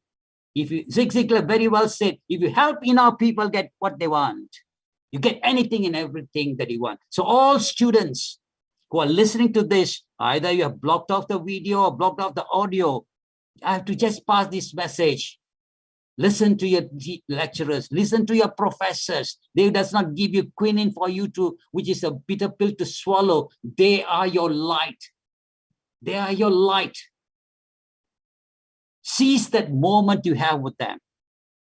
Listen to them. God has given 2 years and 1 month. Listen more and talk less. And seize every opportunity that rises. And Amancio Ortega, the founder of Zara, says, you need 5 fingers to touch the factory and 5 touching the customer. The customer is absolutely important. Why Zara design and fashion has conquered the world? Very simple. Very simple. What did he did right? Zara has become known for its agile work environment and devolved decision making. So in one major decision making, how the enterprise can expand, he involved his workers. He did not separate them. He put them together. And that was a success of Zara. Broaden network, yes. Networking is a global activity. You need to network. What Marcy and the people are doing is they're networking to people across the continent. Thanks to globalization, thanks to internet, we are in touch. Without this, let me tell you honestly, I would not be interacting to you all today. I would not be an alumni of Loyola. And when people interact, we communicate, we get many things can be done. So networking is a global level, means that instead of managing in a vertical sense, from subordinate to superior, a global leader concentrates on collaborating in every direction, horizontal and vertical. So that is called an effective leader. We know we don't need efficient leaders, we need effective leaders, and effective leaders get things done. So effective leader, what does he do? He always is in touch with his peers. Listen to them, understand them. He is in touch with his suppliers because his suppliers will be supplying lots of materials to his company, to other companies, and they know about other people. And an effective leader always, in order to broaden his network, he'll be in touch with distributors. You could see a CEO of big companies, they come down to the production line. They even take off their coat and everything with a simple t-shirt. They work with the people, the sense of oneness prevails there. And companies like that will survive in an area of globalization. And retain your customers. Retain your current customers. Your current customers will bring in more customers. If one customer is dissatisfied with you, he will go and tell 9 customers not to go and enjoy your services. And as CEOs, Life is very simple. I've learned the difficult way. In life, when you think learning is finished, you are finished. Every one of us, whatever position we are in, the moment when you think learning is finished, we are finished. As Alvin Toffler says that we have to learn, unlearn, and relearn. So students and everyone out there, learn. Forget what have you learned. Unlearn and relearn. That's for success. So in-person network is absolutely important. Participate in award presentation. Now with the COVID, we are unable to participate in physical conventions. Go abroad. When I was struggling in my life, trying to come up, I went to Denver, I went to Birmingham, spending my little money I had just to learn and to grow. And all of us will grow. So if you have done your basic bachelor's degree or you've done basic BCom degree, it's not enough. It's not enough. Raise your bar. Raise your bar. Roger Bannister ran the 1 mile race, in 4 minutes. Doctors say that it is impossible for a human to run a 1 mile race in 4 minutes. His heart will break. But he raised his bar and complete the 1 mile race in 4 minutes. Within a span of 6 months, more than 16 runners complete the race. So all you young guys, raise your bar, raise your level of thinking. Nothing is impossible, because in the word impossible lies the word possible. I am possible. I want you to write impossible. You just break it into 3 syllables. I am possible. And ladies and gentlemen, we need to be resilient. What is resilient? Today, the whole world is been hammered, screwed by this so-called COVID. What we have to do? Restaurants are closed, colleges have been closed, workplaces have been closed, number of companies have closed because of standard operating procedures, social distancing, masking, vaccination. Everything's hammered to you. As what Robert Schuller says, tough times don't last, but tough people will last. Tough times don't last, but tough people will last. So look into Asia, once flying very well, sky high, making profits, and today most of their planes are grounded. But they have diversified into Grab business, they've diversified into a taxi business, waiting for the right time to come where they can make money. Never, ever give up. Every time you fall, never, ever give up. Colonel Sanders, at the age of 75, with his recipe of Kentucky Fried Chicken, went up and down with $100 American dollars note. That was his last dollar with a broken Ford car. He went across the continent. He went across to so many people, so many companies to buy his franchise. He never, ever gave up. At the age of 75, someone came down and bought his recipe. By the age of 79, he became a multi-billionaire. So you must develop the mental toughness and tell yourself, if it is to be, it is up to me. If it is to be, it is up to me. And maintain this motivation. And maintain this motivation all the while. Risk will come. There will be lots of risk coming in. Learn to overcome the risk. No pain, no gain. Higher the risk, higher the gain. Lower the risk, lower the gain. So what we need to do in every business you are in the education field, think you need to redefine. You need to re-engineer. You need to recalibrate and need to redesign for a better tomorrow. Expand your horizon. Expand your horizon. Expand your skill. Today, I've traveled to China several times and just stopped going there because I do a lot of lectures in English, but then it is immediately translated in the Mandarin language.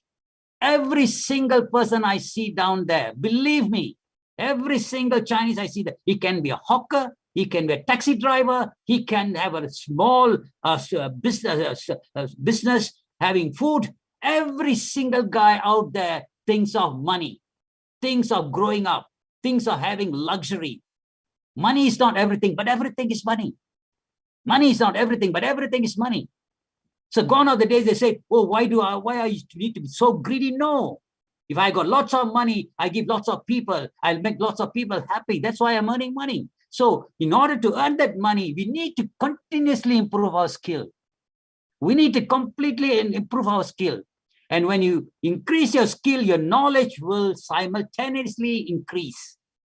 When your knowledge increases and your skill is out there improving, then what happens is your market share becomes bigger because of your activity. So if you have high activity in whatever business you do, right, your skill will improve, your knowledge will improve, and business will expand. So expand your responsibilities.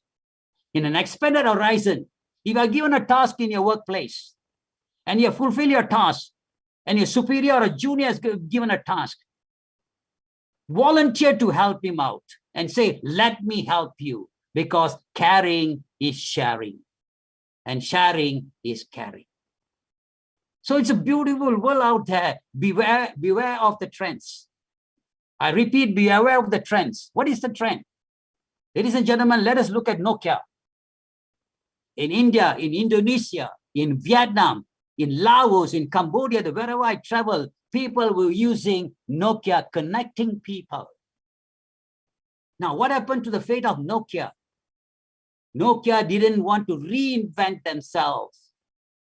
They were so much complacent in the state of success until unknown brands like Samsung, which were making tape recorders, radios, and everything, they gave a bigger surprise. They went into digital camera. Then came Oppo, then came Huawei, and all that, and then Apple. Till today, Nokia could not wake up. And I say the simple example, what happened to Kodak, George Eastman's Kodak? They did not reinvent themselves. We need to reinvent the wheel. They did not innovate. They did not adapt. And Kodak films went away from the face of the earth. So beware of trends, be ahead of change, and get ready for the future. Because the future is bright. It depends upon your thinking, because what you ardently desire, sincerely believe, enthusiastically act upon will inevitably come to pass. What you ardently desire, sincerely believe, and enthusiastically, the word enthusiasm comes from the Greek word enthos. You must be enthusiastic anytime. People who are 60, 65, they say, I'm waiting to die. The Creator will know when you will have your last breath. Till you die, you need to work. Keep your mind, because an idle mind is a devil's workshop. So age has got no barrier. When you're young, do the best possible. Enrich people, touch people, and make this world a better place to live in, because learn the duties of the person above you. A good leader should be a good follower. So students, just follow me. They call it, just do it, as Nike said, just do what your professor said. They are next to God. On this occasion, ladies and gentlemen, I feel happy that after 48 years, I'm able to connect with my lovely institution people, and my loyalty will be there till I see you the next time. Thank you very much for your kind patience and understanding. Thank you so much. Thank you very much, Mr. Swami. It was great listening to you, and also the various pointers you elaborated as to how we as individuals should fit in a globalized world, and it is not. We need to adapt, and we need skills for that, and we need a particular way of going about acquiring it, and particularly listening, following. It was great listening to you. And we also learned that globalization is not something new. It all started with the trade, and then the globalization of possibly the countries, and then the companies, and then maybe the commerce. And possibly now what we are looking at from your presentation is globalization of people. So now people are getting globalized. I'm pretty sure that, that as you rightly said, that whether it's the internet or the computer or the phone, we all, many of us would not have had access. That would have taken a long time if this globalization had not been the phenomenon that drove all this connectedness. Even whether it's knowledge or finance or labor, everything is now it's happening because of the globalization. I just have one quick question. Yes, sir. There is, globalization seems to be leading to homogeneity, more of a westernized worldview or practices or a value system. If true, should we in East should be concerned about it? Thank you, Doctor, for being the moderator for this session.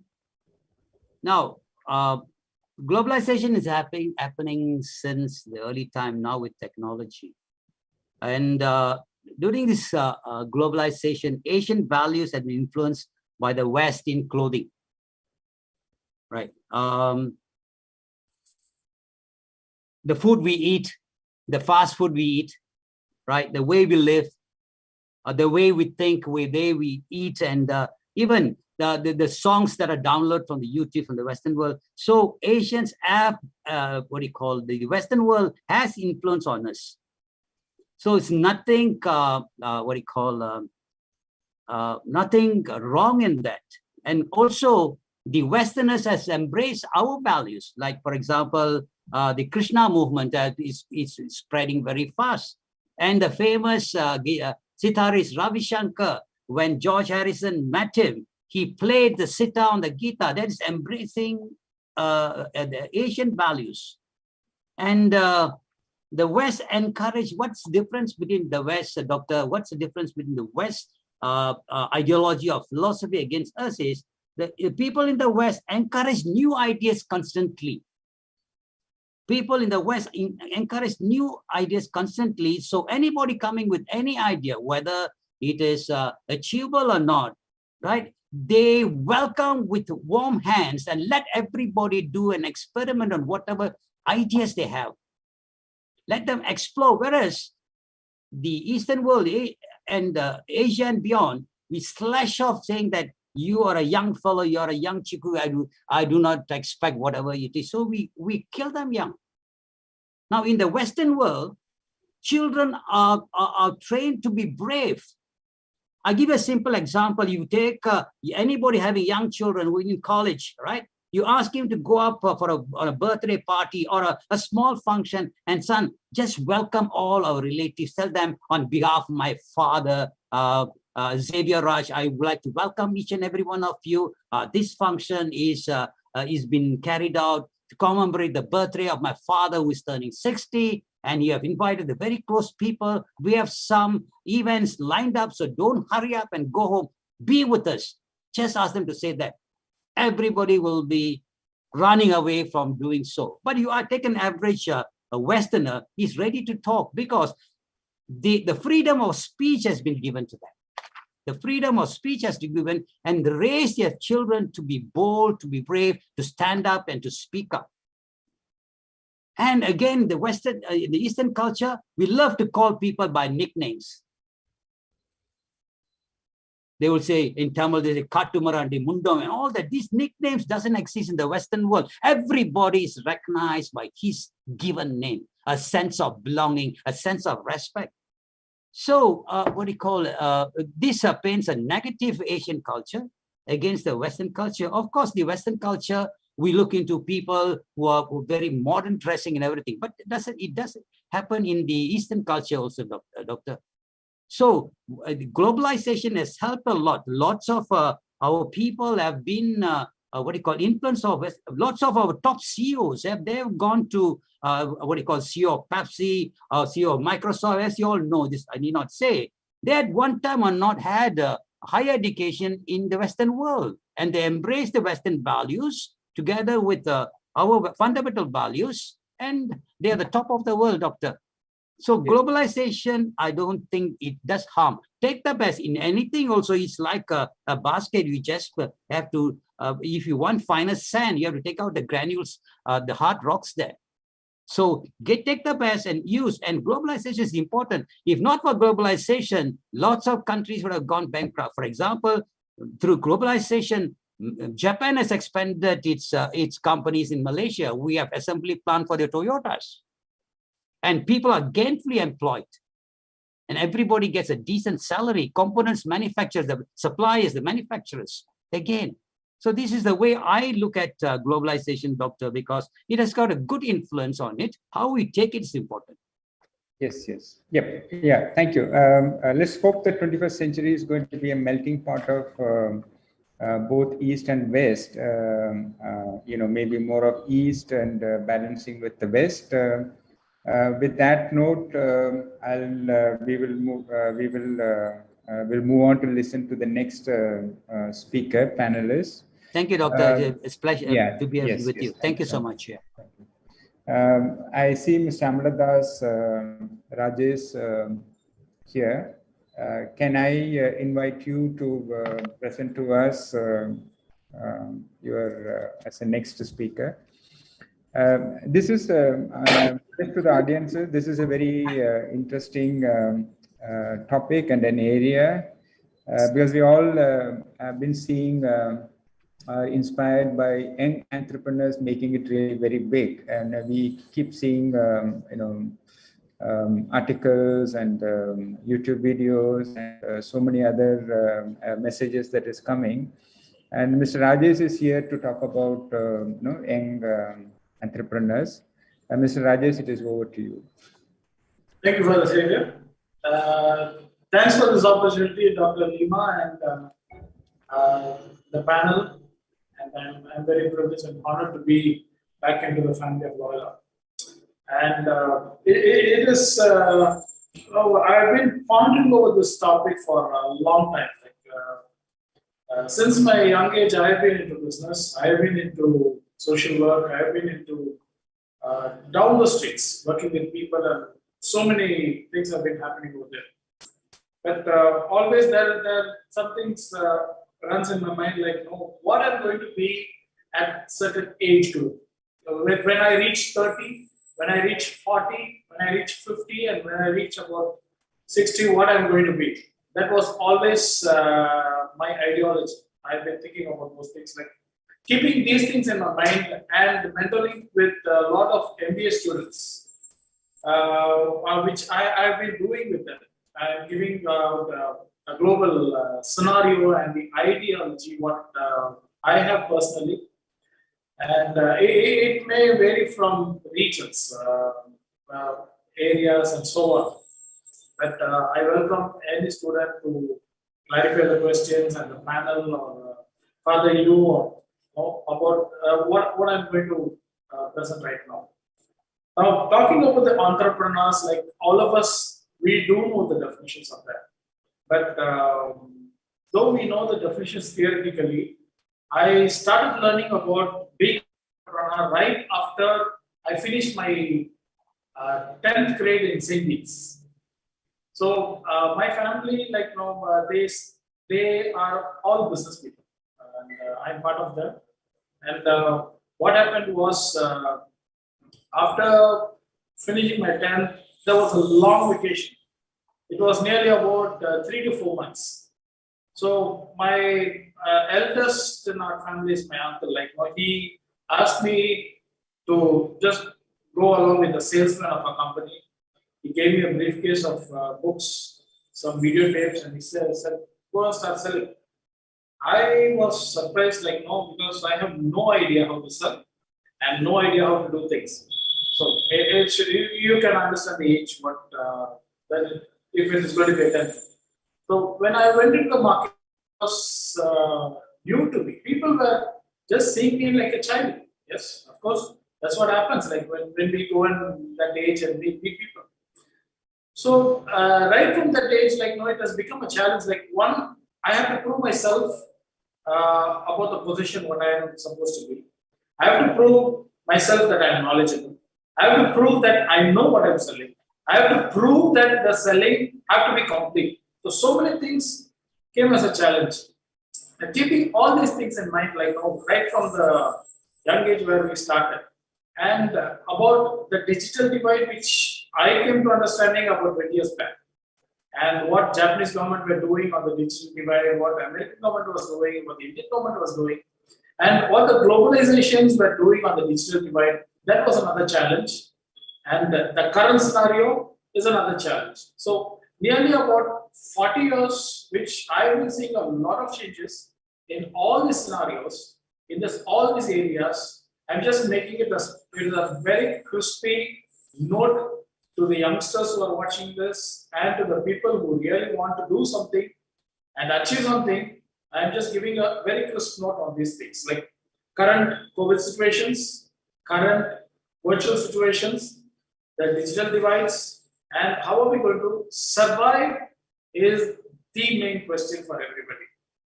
Now, that's the quest for survival is always for everybody in this world, right from the young age to the last age of our life. Now, keeping those things in mind, entrepreneurial is going to be one of the answers. Like that's one of the answers where Chennai, like multi-level marketing became very strong because of this mindset. And most of the Eastern countries like Malaysia, Singapore, or other places, they came into existence with these kind of challenges, with these kind of entrepreneurial mindsets and working. Now, coming into the part of India, where I've been traveling to most of the states, most of the people, to the villages, to the urban, to the rural areas, where I've been talking to corporates, the people who just want to excel in their career. So the individuals to the social bodies and everybody. I've been having this kind of feedback that there is always a mindset of dependency. Like as one of the previous speaker told, taking risk is a very important thing in life. To achieve something, to stand out in a position. Now, our people mostly, they are not that much in a way to take a risk. That was kind of challenge which I always give them in mind. Take risk, come out and see what you can when you have an edge, when you can get up even if you fall. In that way, I always admire Kentucky, like the risk he took at this old age. And I don't believe when we are talking about his old age, I truly believe that he never believed in age. He just saw it as a number. So he never thought about falling down and rising up. And it made an impact, and it was a global impact. And people are very successful on KFC business all over the globe. Like getting up, when you have a chance of getting up, when you have a chance of falling down, I will always advise to fall and get up. Because I learned so many things in my life from failures. The risks which I took, my friends, or even my family, my relatives, I am sure that nobody were there to take what I took in my life. I lost a lot, but the more we lose, I'm sure the more we gain in life. Now, coming into that point, an entrepreneur should take all the risks in his own individuality as well as only in his or her money, what they have. And I will always advise not to depend on finances, third-party loans. I will not advise on that because that will create a very, very, very big failure in their life. Because of the pressure what they go through the loans, they might not even be able to think about what they want to do, what they want to be creative with. And they cannot be confident about what they want to do. Now, when they have with the limited resources, I will also tell 100 rupees is a resource. I may say 1,000 rupees is a resource. What you have and the time we put, the time of investment we put ourselves into is the resource. So that is what an entrepreneurial mind source is supposed to be. Am I investing this time with a proper mode? Yes, I do have friends. We need to spend time with friends. We have our own entertainments. We have our own digital medias and everything. Among these entertainments and the time what we are doing, what are we investing into makes a count for us to be what we are going to be in the future. As Indian, I told you, we should not be dependent. We should not have a mindset like, no, I have to work. That is the mindset most of the people, most of the youngsters are having. If I want to become this, what am I supposed to learn? What kind of education institution I am supposed to join? What kind of course I am supposed to take? Even yesterday I was talking to a youngster. He came with the same question. He said, if I want to become like you, that was a straight question he asked. If I want to become like you, what should I learn? What kind of institution I should join? What kind of course I should take? My straight answer was, don't even think about getting an answer for any of these things. These three questions what you have asked, you will not get an answer. Because my answer directly will be, think about your skill and grow within that to help on your skill, get onto the education which will build you up on what you are already in. That is what I'm coming to say.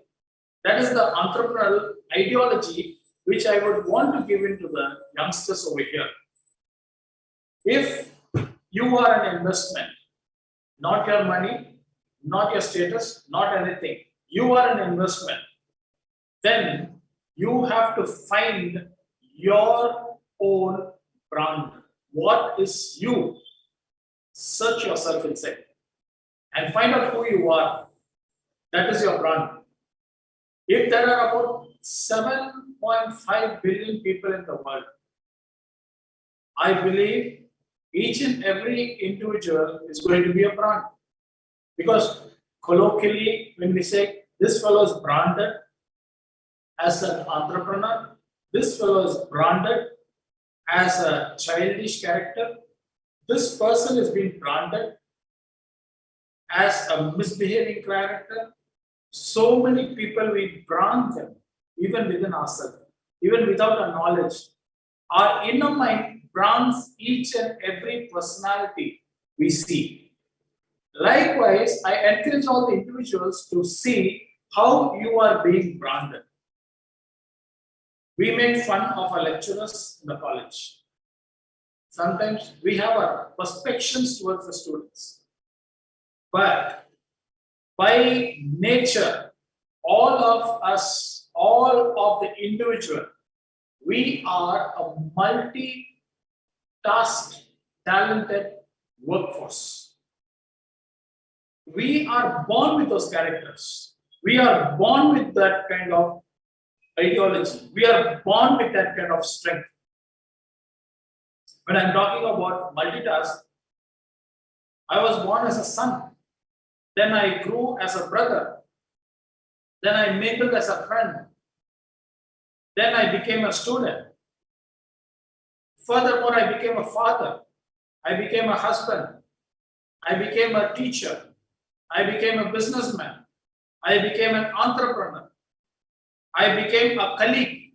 So many kind of tasks I had to face in my life. Same goes to each and everyone in our life. We are multitask by nature. We are multitask by birth. We know how to handle situations. We know how to handle as a different kind of personalities with different kind of perspectives. Now, that is the same kind of ideology we have to get into multiple business sources with a brand, and we have to invest ourselves into those business with those resources, with those kind of ideologies where we build our own infrastructures for our survival. That is the main point. First, we, an individual, have to survive for him or her to take care of her or his family. Now, that survival again is a very big motivation. It is not a discouragement, but most of the youngsters, they don't find themselves but they just find out like, I want to become like this person. I want to have a lifestyle of that person. Now, that is not what I'm talking here. Find ourselves, find what kind of opportunities and the task forces we can create on our own, and find a brand, and we implement that with the resources what we have with good faith. Now, for us to keep on making it to happen, first point is belief system in our own good self is very important. If we don't invest in what we believe, nobody else is going to invest in us. So that is what I said. The investment is going to be with the resources what we have. We need to keep creating. I read a story which was a very motivating one. A man with about 100 rupees, he went to a bank to open up an account. Unfortunately, he never had an email. Because of that, he was not able to open up an account. With the discouragement, he was walking down the streets. While going back, he found a potato shop where he bought about potatoes for 100 rupees, went to his street, to his neighbors. He asked if they want the potatoes. He just shared it with them, and he earned about 20 rupees. That is, he sold it for 120 rupees. He found an income of 20 rupees. Then he came back, he bought potatoes again. He started doing that as a business. And finally, he became a very big potato merchant. Days went by, he became such a rich man. He made profits with the investments what he had. And the same bank person came to him to open up his personal account. He said, unfortunately, I don't have email ID even now. But I believe in my own system, which made me to come over here. And this is the exact motivation we need to have. We need to believe in ourselves. We need to believe in our brand. What I am. If Amaladas Rajesh, me, have a brand, I need to believe in that system and implement that. If any of you here believe in your system, in your brand, you have to come out with 100% belief and make it to happen.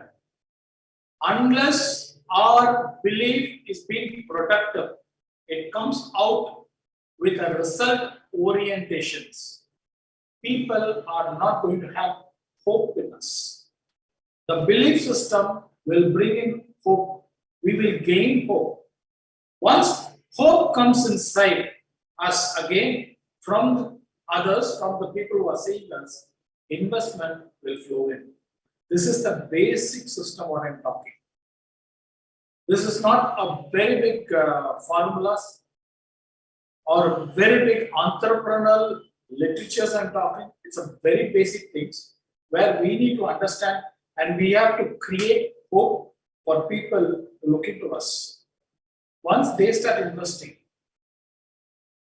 there is more of faithfulness and loyalty which we have to have in serving them.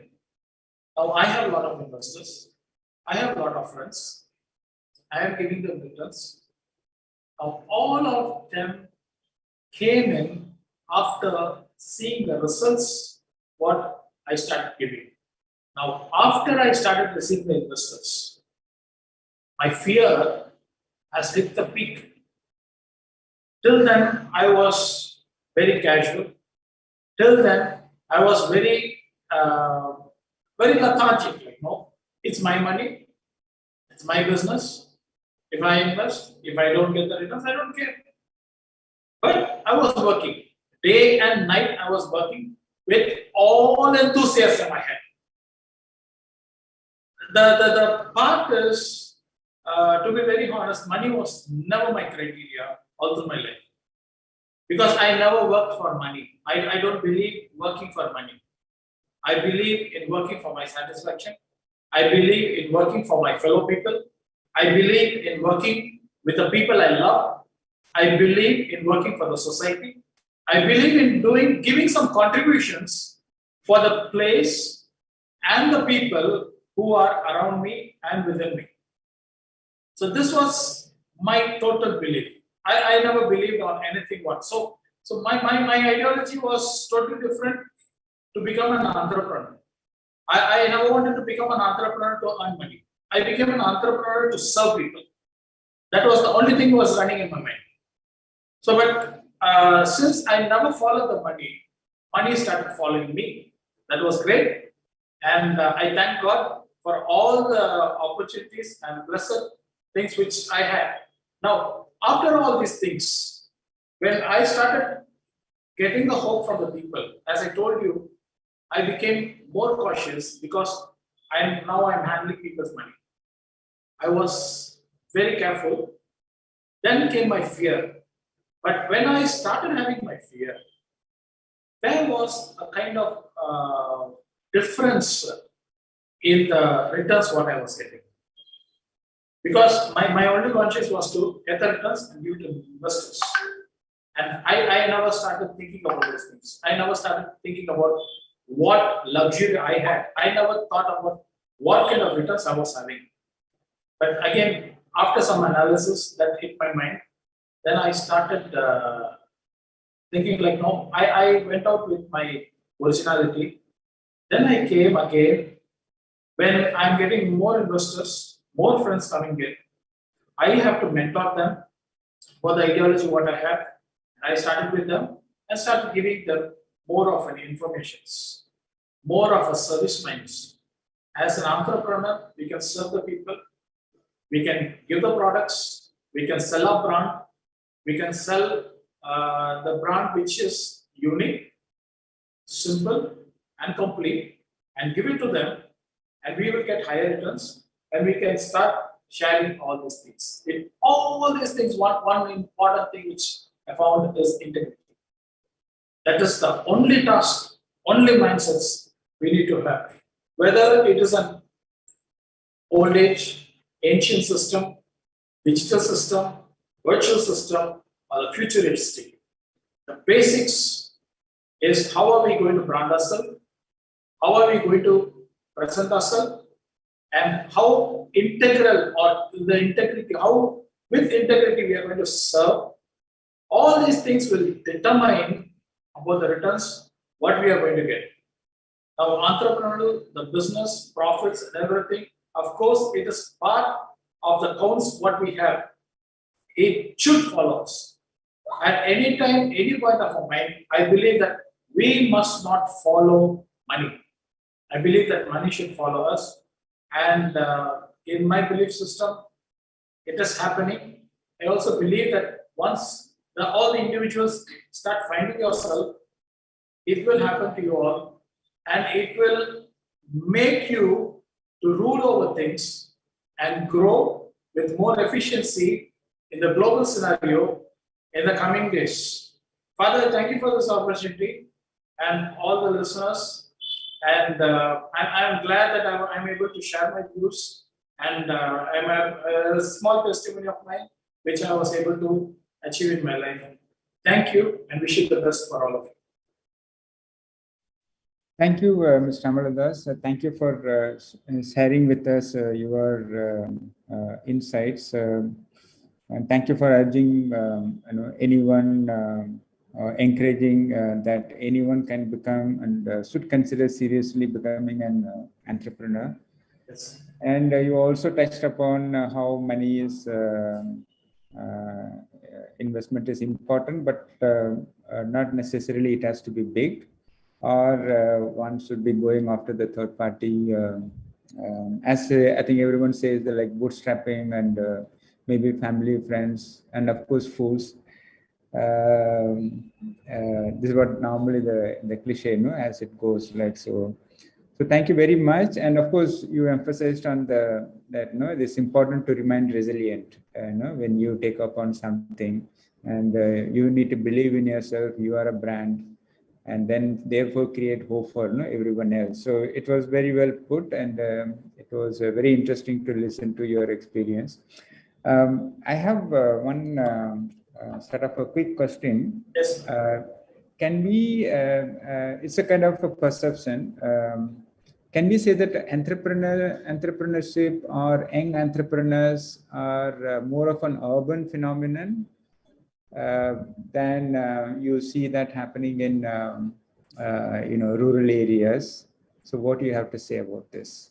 I am seeing more effectiveness in rural areas. When I'm going around to the villages and other places, I see them being more effective. Like small scale industries, our nation depends on the rural areas. Urbanized people, they are more of workaholics rather than establishing something. The youngsters, they come into the urban areas to work, not to establish. Whereas in the rural areas, I see a lot of people establishing, but without their knowledge. It has become their habitual in the lifestyle. This is what I have been seeing. Pardon? Yeah. So, is there anything that institutions, like academic institutions, like say Loyola College, can do something about in terms of providing the support? Because even if you look at higher education institution, you're likely to see the spread is, the density is more in the urban areas, but not that much in the rural areas. Right? So what role academic institution can play? Yes, like coming to the academics, like I sometimes feel a very sorry moment for the Indian education system.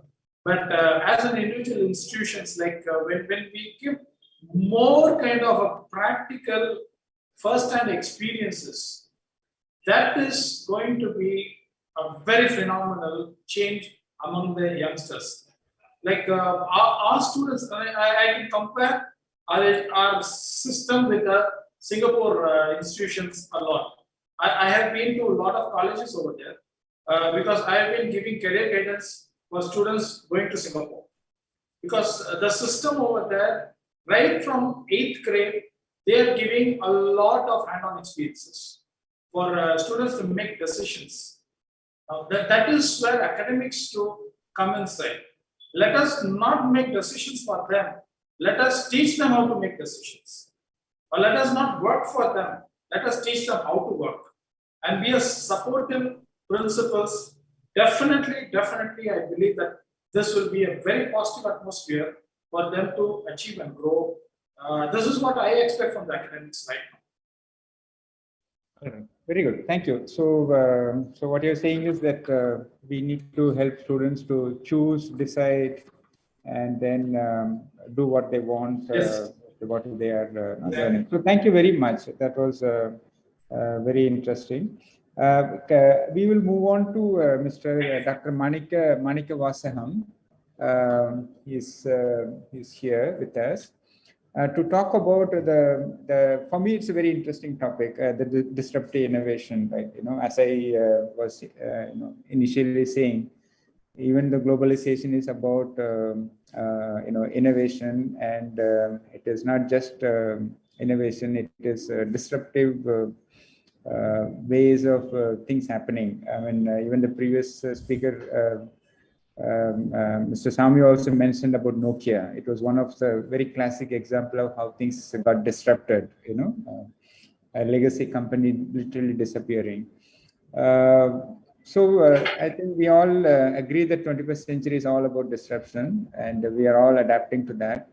And I now invite Mr. Manika Vasam to talk about disruptive innovation, and it's a very interesting for us to know what this phenomena is and how do we sort of grapple with it.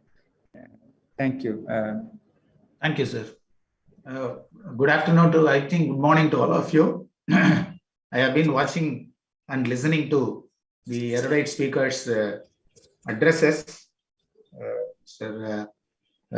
Kapoor, then Mr. Swami and Mr. Amaladas. They have been really eye-openers to the students, and I thank Dr. Xavier Raj, who moderates this program. And the disruptive innovation, as you rightly said, has come to stay today because let me start with a simple example. In 90s, we had wired telephones, which were slowly replaced by the handsets. Then for about half a decade, they ruled. But what happened? Because people found it very trendy and very compact, very much convenient to carry inside their residential places. But later, again, it was disrupted. So the disruptive innovation first, it takes a simple application, but it starts at the bottom of the market. But it moves up relentlessly, very fast it moves, without any tiredness it moves, and finally it displaces the well-established competitors. So these are the 4 stages in which the disruptive innovation takes the form. And the famous author who actually discovered this idea, Clayton Christensen, he also puts that the disruptive innovation enters the market, it finally totally displaces the established competitors. Actually, the disruptive innovation, it has got 2 qualities. One is the lower end market foothold. Second one is the technology, which is accessible to everyone. So it must have the lower end. First of all, the basic model is introduced and the technology is given the fillip rather. There is a beautiful disruption today, and it is compared with the story. Most of you would have known. Actually, there was a circus, and the circus organizers announced that there is no fee at all for entrance. So there was a very huge crowd inside the circus because people entered the circus, people came to witness the circus events without paying anything. So it was jam-packed, it was fully crowded. Later, there was an announcement inside the circus hall that the tiger in the circus will be out of the cage. And therefore, anyone who wants to go out of this circus hall should pay 1,000 rupees each. So this was the arrangement. Actually, this is how the disruptive innovations take place. But actually, disruptive innovation should enter in a lower scale. It should make the technology available to all the people. We call it as, because Mr. Xavier Raj is heading the inclusive innovation. It should be inclusive innovation. India is known for inclusive innovation. And let me just show you some of the visuals which you can understand from that.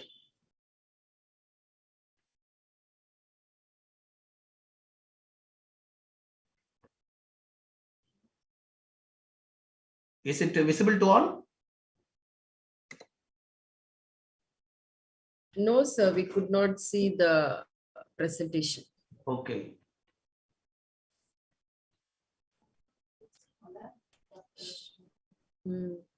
Oh, let me share the screen. Okay.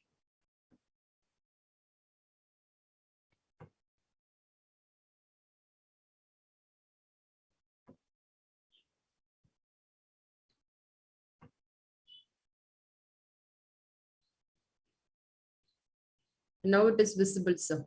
Okay.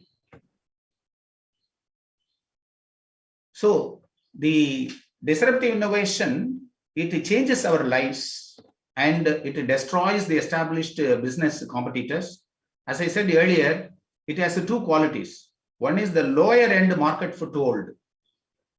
And second one is it makes available the technology which is not easily accessible to the common man, which becomes the inclusive innovation. As I said earlier, it takes root in the simple application. Then it enters the bottom of the market, moves up relentlessly, and finally it actually eliminates the established competitors. I gave you the example of handsets. Then see, though the disruptors are familiar, you cannot predict the impact. What will be the impact? For example, Wikipedia, which has been introduced, it has disrupted totally the encyclopedia, hard-bound encyclopedia from our bookshelf.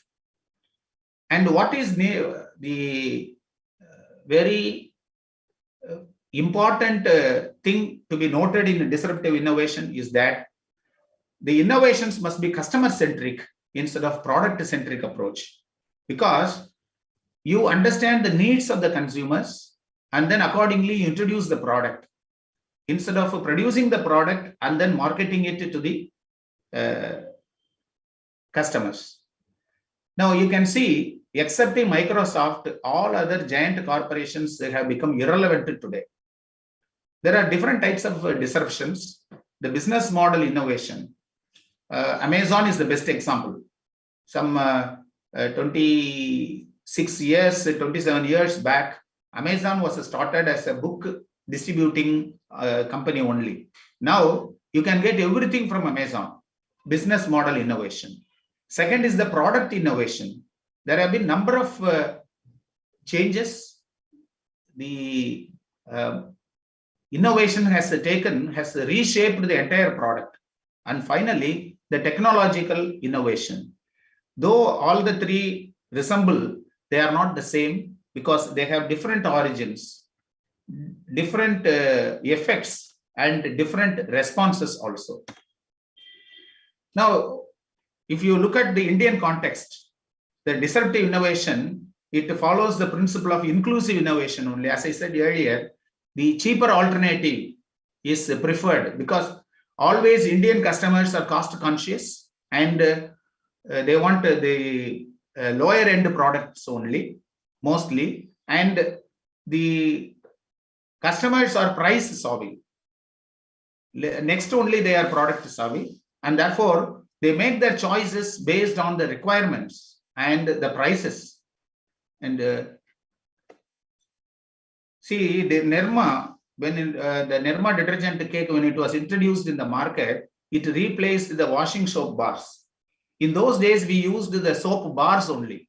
You could have known KVIC, Guardian Village Industries soap bars were very popular in those days, but they were totally replaced by the Nirma washing soap. They introduced the detergent powders also.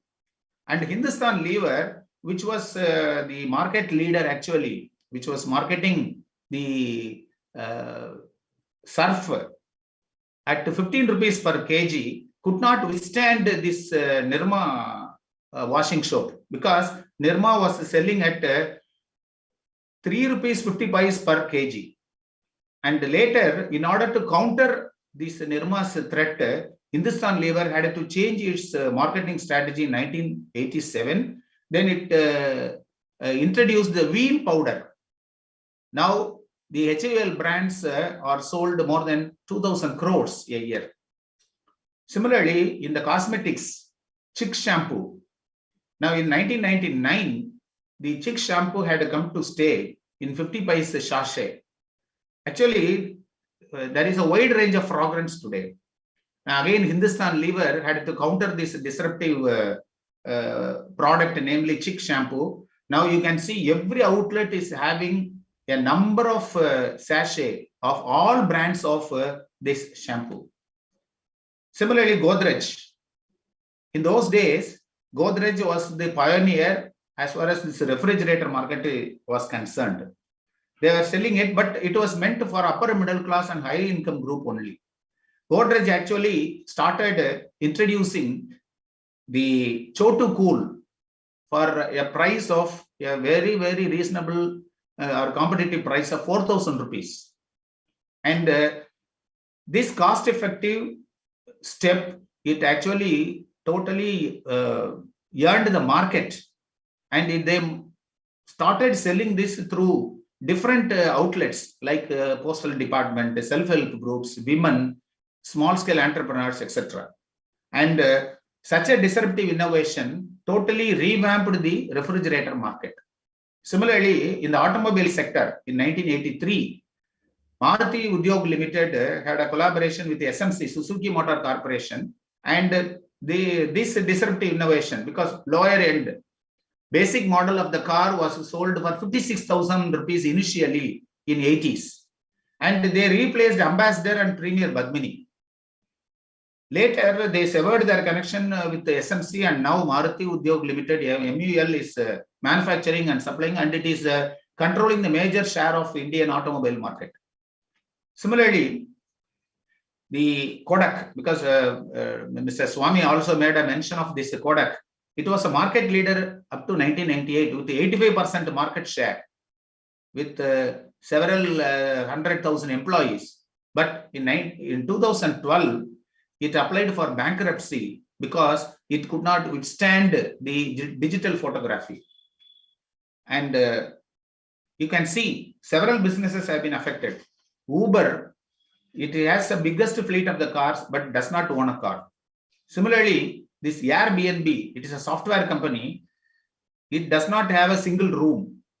So these companies, without much investment as far as the fixed assets are concerned, they are dependent on the digital strength only to create, sustain, and improve their market. Similarly, the auto industry is now undergoing a sea change with the introduction of EVs, electric vehicles, because these electric vehicles are a boon to the community today at large, because the environmental degradation is totally avoided, and demand for the electric companies would zoom in the days to come also. And autonomous vehicles in foreign countries, these vehicles have become popular today because no driver is needed. These auto vehicles will free up the space also, and it has been found that the accidents caused by these autonomous cars are more or less nil, and it will drop to 1 per 10 million kilometers. Similarly, renewable energy, because we are more dependent on the hydel power and the thermal power, but the solar energy has is becoming popular, and this lower solar energy will not only reduce the cost but also will add to the environmental upkeep. And today, excepting Microsoft, all the other giant corporations have become irrelevant because they missed the mobile revolution. And you can see that the world-renowned companies, they hired the best people in the world. They spent millions of research, but still they did not flourish very much because of the disruptive innovation. Now, how to manage this situation? Now, if you look at the Indian scenario, you will see that there is a large-scale exodus of the technical people with the technical expertise to foreign countries. And hereafter, the bureaucratic approach to managing the things will not suffice. It will not serve the purpose. And we have to simply redefine our goals. Earlier, we were concentrating only on increasing our efficiency. Mr. Swami also pointed out rightly that effectiveness, we must change over to effectiveness from efficiency. Here, what I would like to say is people have to shift from simply increasing the efficiency to increasing our adaptability, because adaptability to the change is the need of the hour today. So it is the evolutionary advantage which will help us to survive. And social media also has got a great role to play in this disruptive innovation. Now, you know, in foreign countries, the disruptive innovators, they understand the psychology of the users, because people now migrate from the traditional products to the newer products. And you can see that the challenge of the disruptive innovation in marketing strategy is that large companies, they find it a problem in investing in the development of the products, because the new entrants or the podium finishers, well-established companies are not able to compete with the new entrants because of this disruptive innovation. So what must be done in order to sustain in the market? First one is, we must assess the managers and the firm on the risk-taking capacity. Mr. Amaldas was telling that the courses which we choose or the institution which we want to join will not make any sizable impact on the entrepreneur. First, we must assess the managers and the firm on the risk-taking capacity at a regular interval. Second one, we must also find out their ability to build the processes and the products. And third one is, the profitability comes always from the new products, new business models, and a new technology. That is why we said business model innovation, product innovation, and technological innovation. Small business units, profitability comes from this. And we must always listen to the worst customers. Again, he narrated his own experience that he lost everything, but in order to gain only. Similarly, listen to the worst customers, because though they are not the profitable one, they may trigger the disruptive innovation in the future. And we must also watch the startups in the industry very intently. So these are the points which we must note while introducing the disruptive innovative products. As far as education is concerned, there is a disruption today. You know, in the first talk, it was mentioned that the digital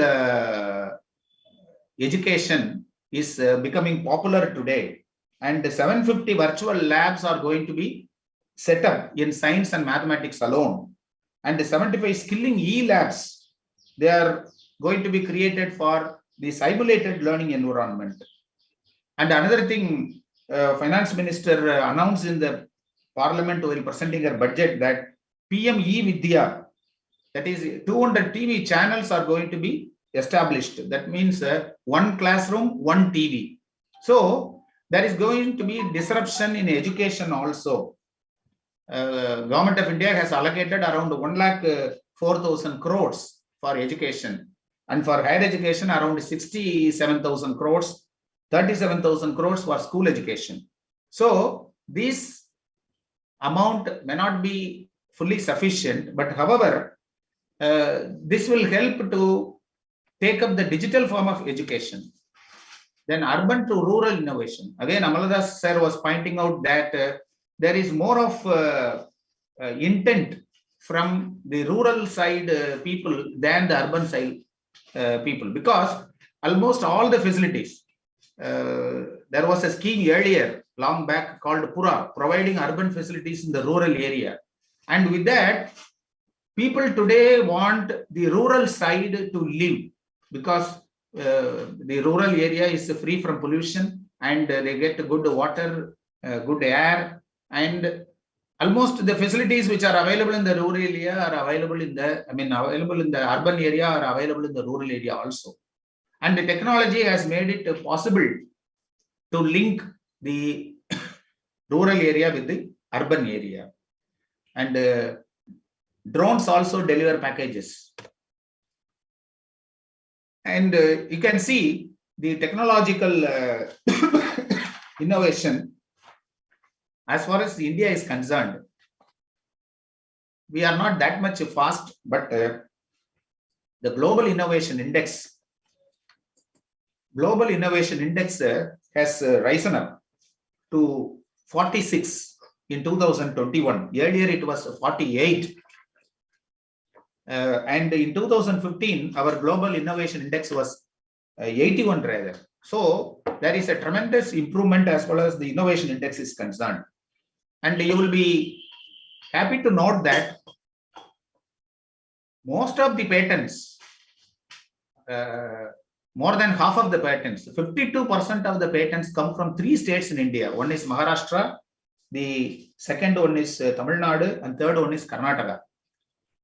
Maharashtra accounts for 24% of the total patents, Tamil Nadu accounts for 16%, and Karnataka 12%. So these 3 states account for more than half of the patents filed and granted in India. And as far as the scientific publications are concerned, India is third in 2018 as per the National Science Foundation, United States of America. And the number of researchers per million, per 10 lakhs, it has increased to 255 in 2017 from 110 in 2000. So this is all remarkable and welcome changes. And there is a shift in the consumer behavior today, you can see. Consumers, they understand the impact of the technology on the human beings, and they are now moving from a they want to move to plant-based diet instead of searching for supermarket for plastic-free produce. So they want to change over, and there is a shift in the consumer's behavior today. They want to buy the products which are more ethical and sustainable. You could have seen sometime back, some 5 years back, the crackers which were manufactured in Shivagasi, they were actually normally exported abroad, but one country, Asian country, Japan, it banned the import of crackers from India for the simple reason that the child labor was employed. So today people want to buy the products which are ethical from organizations which follow sustainable practices, and they want to change over to the agriculture-based products rather than from the synthetic or the synthetic technology developed products. 2 emerging trends that you can observe today. One is the consumers are eating less, and their attitude towards leather is changing. These are the 2 things which you find in the consumer's behavior. Because as far as the consumer's health is concerned, India is notorious for more diabetic patients, and therefore eating less has become quite common today. And this disruptive innovation offers plastic-free produce, plastic-free packaging, and compostable carrier bags also. Similarly, average consumer, he wants zero waste product, though it is not possible.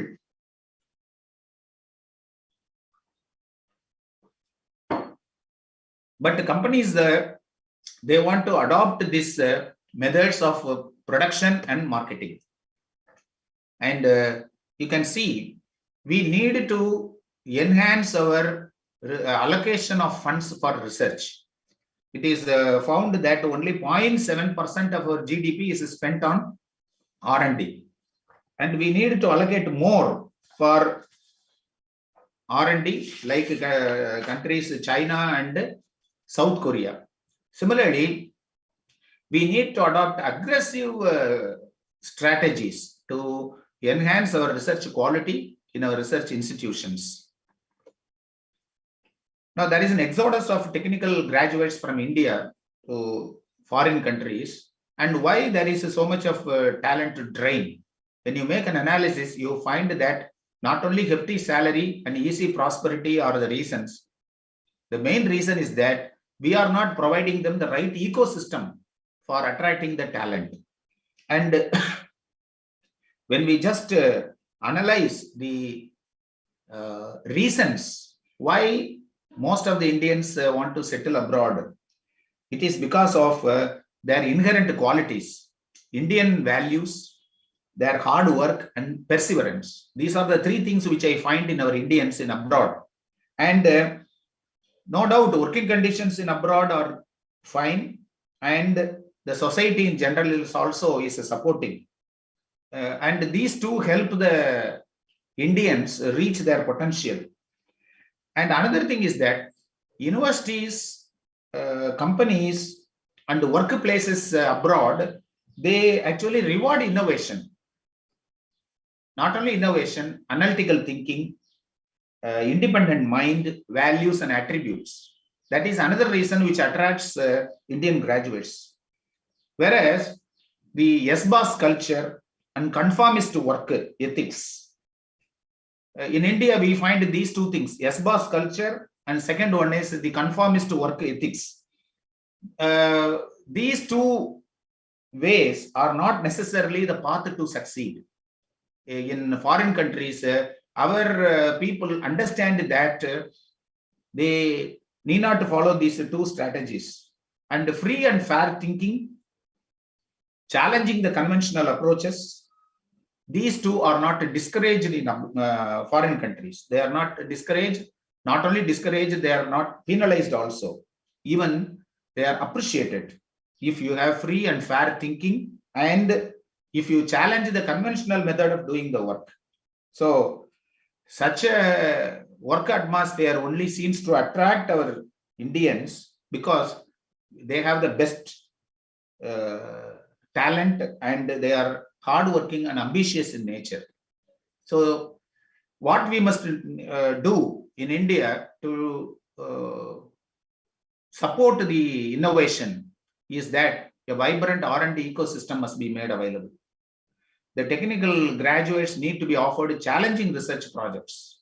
It is found that I read one article which says that the Government of India projects which are given by DST or DBT or AICT, etc. I mean, All India Council of even Medical Education.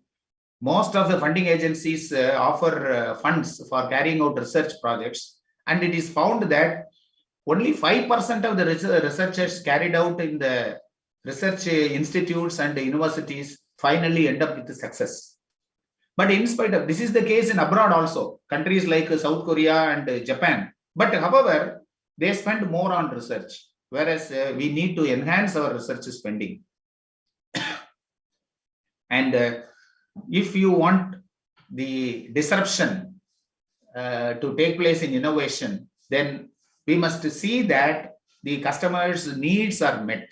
That is why I told you, from product-centric to customer-centric approach we must follow, and definitely the market sustainability becomes possible for the organizations. Thank you. So let me finish with that, and let me interact with the people. Yeah, thank you, Dr. Manikava Vasavam. Yeah, from no management to risk-taking ability of managers, and then we also listen to various things that are disrupting and how the consumers are choosing, and which all will have to be considered seriously. I have one quick question which I would like to ask you. You also mentioned about disruption in the business model. Which disruptive business model is likely to gain momentum, say maybe during this decade, maybe like say from 2025 or something? Actually, this business model innovation, it first must take the simple applications, and it must be accessible to all the people. It must be people-centric, it must be customer-centric. The innovation which is making available the product at cheap and competitive prices, and which makes the technology available to all the people. Because, in those days, as I said earlier, the refrigeration or air conditioners, etc., they were all the luxurious products. Now you can see they are made available at throwaway prices, and the product becomes usable for even lower middle class also. And therefore, business model innovation should introduce not only lower end products, but also the products which can reach the nook and corner of the country. Yeah. Yeah, very good. Okay, so thank you so much. We have quite a few questions from audiences. We may not be able to ask all the questions, but I would like to pose a few questions to the panelists. Most of the questions are very specific to the panelists, so I'll just ask them. I have one question for Mr. Amala Das, something very related to what we have been asking. So what they want is how one can inculcate entrepreneurship among college students in alignment with regular curriculum. Of course, Mr. Amala Das can answer that, and any of the other panelists wants to pitch in, please do so. Yeah, sure. Like, coming to the curriculum and the education, what is happening right now. That is what I told you in the beginning, like, no, sometimes it might not relate. I have seen law students working in my firm as accountants. Now, it is something like, no, the combination itself is not very much like that.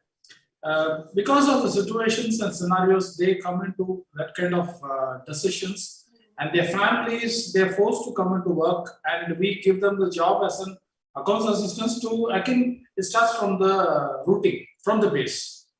Now, this kind of scenarios, like if they are getting into the entrepreneur, when I was doing BCom in Loyola, I still remember the fresh thought which my professor, the day I started, I sat in the room, in the lecture room, he said, you have come into commerce, you have come as a commerce student. One thing you should learn is, wherever you go, you can survive. If you are getting into an engineer will be thinking only as an engineer. But as a commerce student, you will have a wider knowledge where we can survive in any of the places. So don't think into the curriculum, think out of the curriculum, and think about how to grow in your individuality. And that is a Moola mantra. Like, no, it was a real thing for me. And this is the same thing I would like to tell the students. When you want to adjust according to the curriculum, I will not advise that. Adjust curriculum according to what you want to get into, which will always be a promising future for any individual. This will be my advice. All right, thank you. Mr. Raj, I think we have a number of questions on cryptocurrency and what you have spoken. Sure. Yeah, so, but I think some of them you did talk about it during your presentation as well. Right. But here I will ask some specific ones. There is one question regarding the technical analysis. What factors goes into or determines the technical chart of cryptos. If you want to say some information, or to be good. Well, see, any crypto or any token, I mean, and there's a big difference between the two. I will not get into that part right now, but I'll say that there are certain three essential factors which go into creating one of these currencies, private or public, would be the following. One is the tokenomics. That is how the token is going to be utilized. Who are going to be the players? Who is it going to benefit from an economical perspective? Also from, let's put it a technical perspective. So what is the problem we're solving? That is the biggest thing. And most people generally, don't understand how to go about doing that. So one of the analysis we need to do is a complete tokenomics of a token, or the problem we're trying to solve. The second thing we need to know, is it going to be scalable, sustainable? Because blockchains also consume a lot of energy. So because they consume a lot of energy, an analysis needs to be done whether the ROI is really worth it. And if it is, that goes into the second bracket. And the third one, I would say very clearly, how much you want to really, basically, do you really want to make a difference, or do you want to make money for yourself? Now, out of the 15,000 coins or tokens which are available. The real intrinsic value probably have about not more than 100 to 200. They have real value. Yeah. They're actually solving real world problems. So when we take these three fundamentals and put it in a stack and then build our solutions around that, that makes a little sense. Of course, this is a very deep dive subject. I can answer whoever asking in a little more detail later on, but in a brief, in a nutshell, this is what it is. Yeah, that we get that. Yes, absolutely right. Just one more quick questions that you did mention about India is still not ready for investors. Investors still thinking about should we not. But the question is that investors are withdrawing and reinvesting in other sources. So the question is they want to know why. Well, let me just flip it a little bit. Actually, there's a lot of investment coming in the blockchain in the fintech space in India. However, the companies are not registering in India. They are all Indian companies, great talent, great youngsters. I'm mentoring more than 25 of them right now. And all of them, and without exception, are registered outside India. Why are they doing that? Obviously, we don't have a clear crypto policy. And that's not a great thing for any nation. We are actually letting our money flow outside. Why are we doing that? So nobody's pulling out money from the crypto space. They're actually redeploying it in different countries now. Personally, companies like Estonia, Lithuania, Liechtenstein, Cayman Islands, Dubai, Singapore have much more friendlier policies vis-a-vis India. And that's one of the reasons why huge investments are being done. And from a government perspective, also, we do announce lots of investments coming in, but actually speaking, they're not really coming into India. They're going outside. We should take a little cognizance out here. Okay, so this is open to the panelists. All the points that we have discussed, whether it's a globalization, cryptocurrency, or whether it is innovation or enterprising, all these are in a way sort of a disruptive, and it will have a certain positive and the negative. Now, one of the concerns that keeps coming up is that will this further lead to divide, further lead to whether it's a digital divide or economic divide, or people who have certain access to certain things and not access to certain other things. So this, I will open it to the panelists. Any one of you can, respond. I'll talk about the digital divide is one thing which you talked about. Actually, blockchain and crypto bridges the digital divide, because now with the access of CBDC, it's like having currency, but it's a digital format. And it's doesn't have to be linked with the bank account. But I think that is very, very important. The second thing it does is it's programmable money now. You can program it for very specific things. With this, we get more people from the unbanked population into the banked population. Also, you link this with the blockchain of having a digital identity, then bringing in, again, more people from mainstream. So that's my 2 cents on this. In fact, it's a great thing. It doesn't divide. It bridges the whole digital economy. Yeah, and we also now keep hearing now about the zero knowledge proof, no? So which is yes, absolutely. Yep. Right. Anyone of you would like to have the last a few comments? Then we will close it.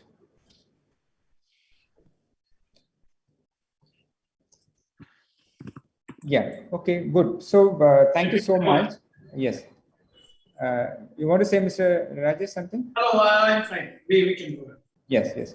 So thank you so much for the panelists for staying with us. It's almost about 2 hours, and we all listened to the insights that you have been given us. It has created a lot of curiosity in what you have spoken about it. And I'm sure that the students and the staff and the faculty will look into it more and try to learn more, and do connect with the speakers. They've given us the contact details, and this is a time for change and disruption. So let's hope that it's all going to be good the way it is going to span out. Now over to the organizers, and thank you for the opportunity. Thank you very much, sir, for handling the first session. Investment in knowledge pays the best interest, and I'm sure most of you would agree We reaped good interest from our time invested in the last 2 hours. I once again thank the panel members for a very enriching session. Your zest to motivate and mentor the youth were very evident in your speech. Thank you for sparing your time and staying on for the entire session. Please do attend the other sessions also if you are free. Also, a special word of welcome to our other two moderators, Dr. Francis Jose and Dr. Surle Muthu, who also joined in, and Dr. Arul Suresh, who really played a big part in helping us in every step of this conference. Our valedictory chief guest, Mr. Ashish Kaneja, thank you for joining, sir, in spite of your busy schedule. So now we've come to the last part of the session, which is the paper presentation. We have selected a paper titled A Study of Blockchain Technology for Accounting in the Banking Sector, published by Mr. Sidekia and Dr. Venila from Wales University, Chennai. So now I request Mr. Sidekia to do his presentation. And if the participants in YouTube, you can post your questions to Mr. Sidekia, we will be taking it directly. Over to Mr. Sidekia. Thank you, ma'am, for the welcome. I give my warm welcome to everyone over here. Actually, Daniel Augustus, sir, Reverend Principal, as guest speakers, conference team, Masi, sir, the research scholars, faculty members, publishers, and the presenters here. Myself, Sidekia PG from Wales University. I'm a research scholar, supervised by Dr. Venira Shri, ma'am. So I'm here to present about what is blockchain technology. Let me share the screen before that.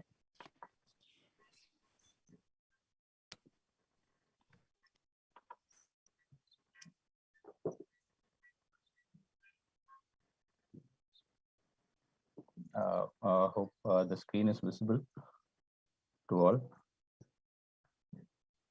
Yes, visible. Yes, ma'am. Yes. Yes, you can go ahead. Yes, ma'am. So it is wonderful to listen to the speakers, actually, especially Raj Kapoor sir, talking about the blockchain technology. So I'm here to say a few words about it. Add on what is the details inside the blockchain technology. I was really curious to see what it is actually. So after teaching, I just wanted to know what exactly comes inside this. So I'm here just splitting up all the blocks here, showing you what is exactly inside the blocks and how it could be helpful for the banks banks and other sectors. Specifically, I'm here showing about the banking sector for accounting. So blockchain technology is a ledger actually, which is comprising of blocks, which is linking all the blocks together. So we'll see how these blocks are linked together. Before that, we'll see what exactly is there in one specific block. So these blocks contains data's hash functions and hash of the previous blocks. So how exactly it is specified here is these are the details which will be inside the block, which is block header, the hash function, the timestamp, nonce. Nonce is nothing but n once. That number comes only once, and the Merkle root hash and the hash of the header, the transaction. What are the transactions inside? And these are the things which is specified in the block. So this exactly is how the block looks specifically in the web world. So that's how I just brought in an example here.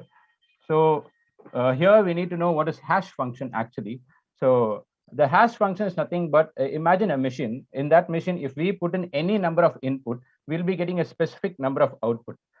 For example, if I say Loyola College conference, I'll be getting a specific number of outputs. Say I need an output of 1 digit, it'll be giving me an output of 1 digit. That machine will be having only 16 characters, which is 0 to 9 and A to F. So only using these characters, it will give us an output. Say I need 1 character output. If I am saying Loyola College conference, and it gives me one output saying 8, 9, or A, or F, or E. Nothing is correlated to anything, but this is the functioning of cryptography. So if I need 2 character output, I'll be having to go 16 by 16. If I need 3 character output, as you could see in the image, if I need 3 character output, it will be seen as 4096. And if I need 40 character output, these are the number of trials which we need to run across. So that is 1461, which just keeps going. So this makes the functioning more difficult. So this is how the block looks. Say like how I told the 40 character hash function. If we add on a hash function for a block, and that hash function will be linked to the next block. So since it is linked, we are calling this blockchain. And since it is linked, no changes can be done. If there is a manipulation in the data, if someone wants to change anything inside the block, which will show us an error, actually, which will show us an error saying like this, that something has been manipulated. Something has been manipulated, and the color of the block changes. Just see the previous thing and the current thing. The previous block is like this, which is the right blockchain, and the next blockchain is like this. See, so that we'll be able to see the color difference, and we'll be able to, and the block wouldn't be continuing if the hash functions are changing. If we change any information inside, the 40-digit hash function changes actually. So if it changes, then it is very difficult to find it, because say, imagine we are having a fingerprint in our mobile phones, or say we are getting one other fingerprint from another person. We need to check whether this fingerprint is related to that person. How do we check actually? If we have that person, we can straight away check with that person. If we don't have that person, we have only one possibility, which is going through the whole world, checking each and everyone's fingerprint. So this is exactly like that. So that's why the mining becomes difficult, which comes under the proof of work. So this is how the blockchain works, thanks to 101.com, blockchain.com. So a user requests for a transaction. Anyone is making a transaction. The transaction, if we wanted to put it inside the block, a block represents the transaction. So this transaction will be broadcasted to each and every node connected to this network. So that is the fourth point we are having here. So once it is connected to the node, the block is added. Once the node validates them, the block is added. How do the nodes validate? We'll see in the next slide. And once the block is added, the transaction gets verified and executed. So see, this is how the new block comes, and then it will be verified by each and every person, and then it gets added. So these are the validation methods we have, and even other validation methods we have. These are used widely over the world. Proof of work, proof of stake, proof of activity, proof of relevance, and proof of elapsed time.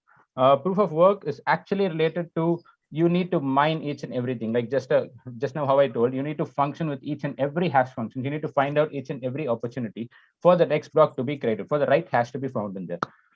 So this is what comes in a proof of work. In case of proof of stake, the currencies will be staked, the tokens will be staked, and the more token holder will be showing the proof, and he'll validate it.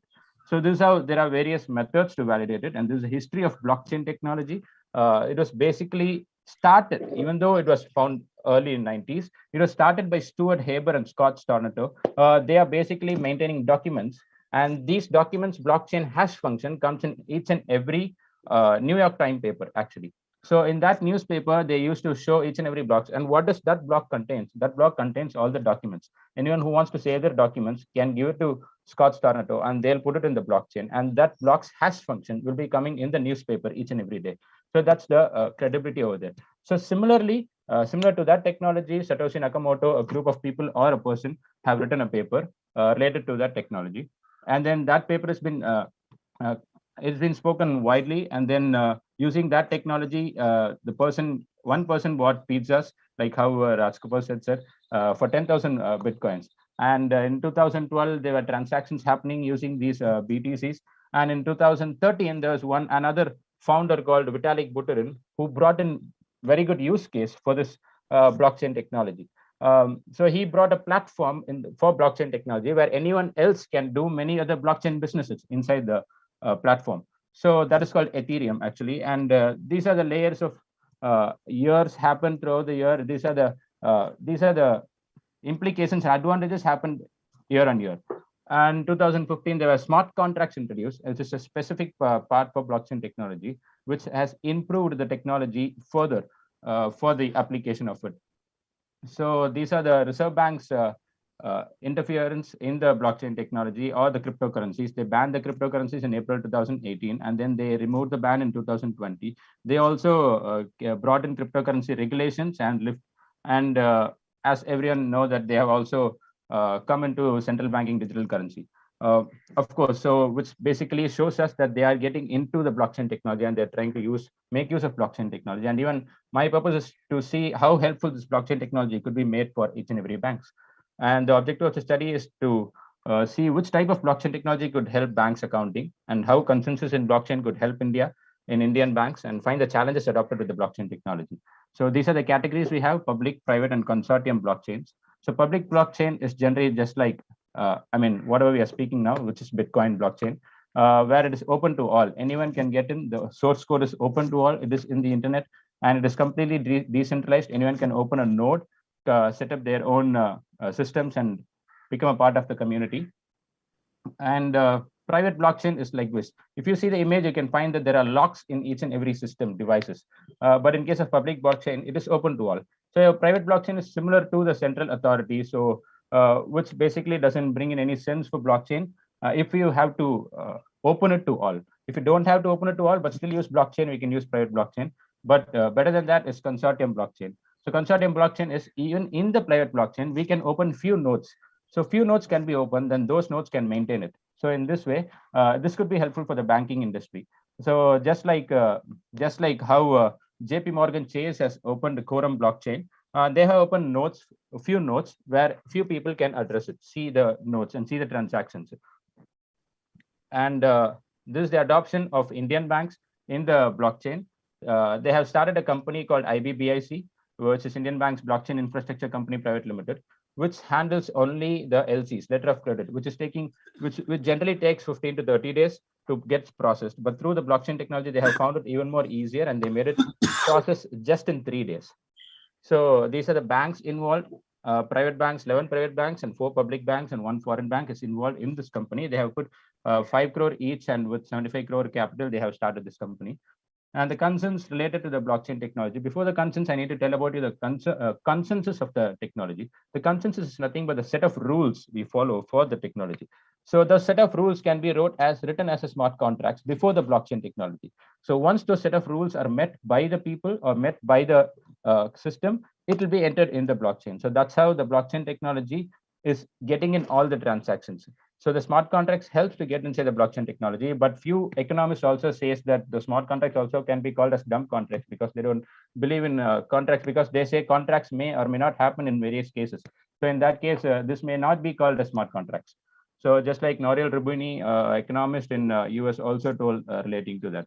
So the concerns of the blockchain technology here is we need to spread the awareness of the technology, and then the IBRDT, that is Institute of Development for Research in Banking Technology. They are the direct subsidiary of the RBI, and they are researching on this, seeing what can be done further in the blockchain technology for the banks. They require expertise in every bank, and then this is related to big data. So big data is subject to attacks, but the pilot study made by the IBBIC company have never faced any attacks actually.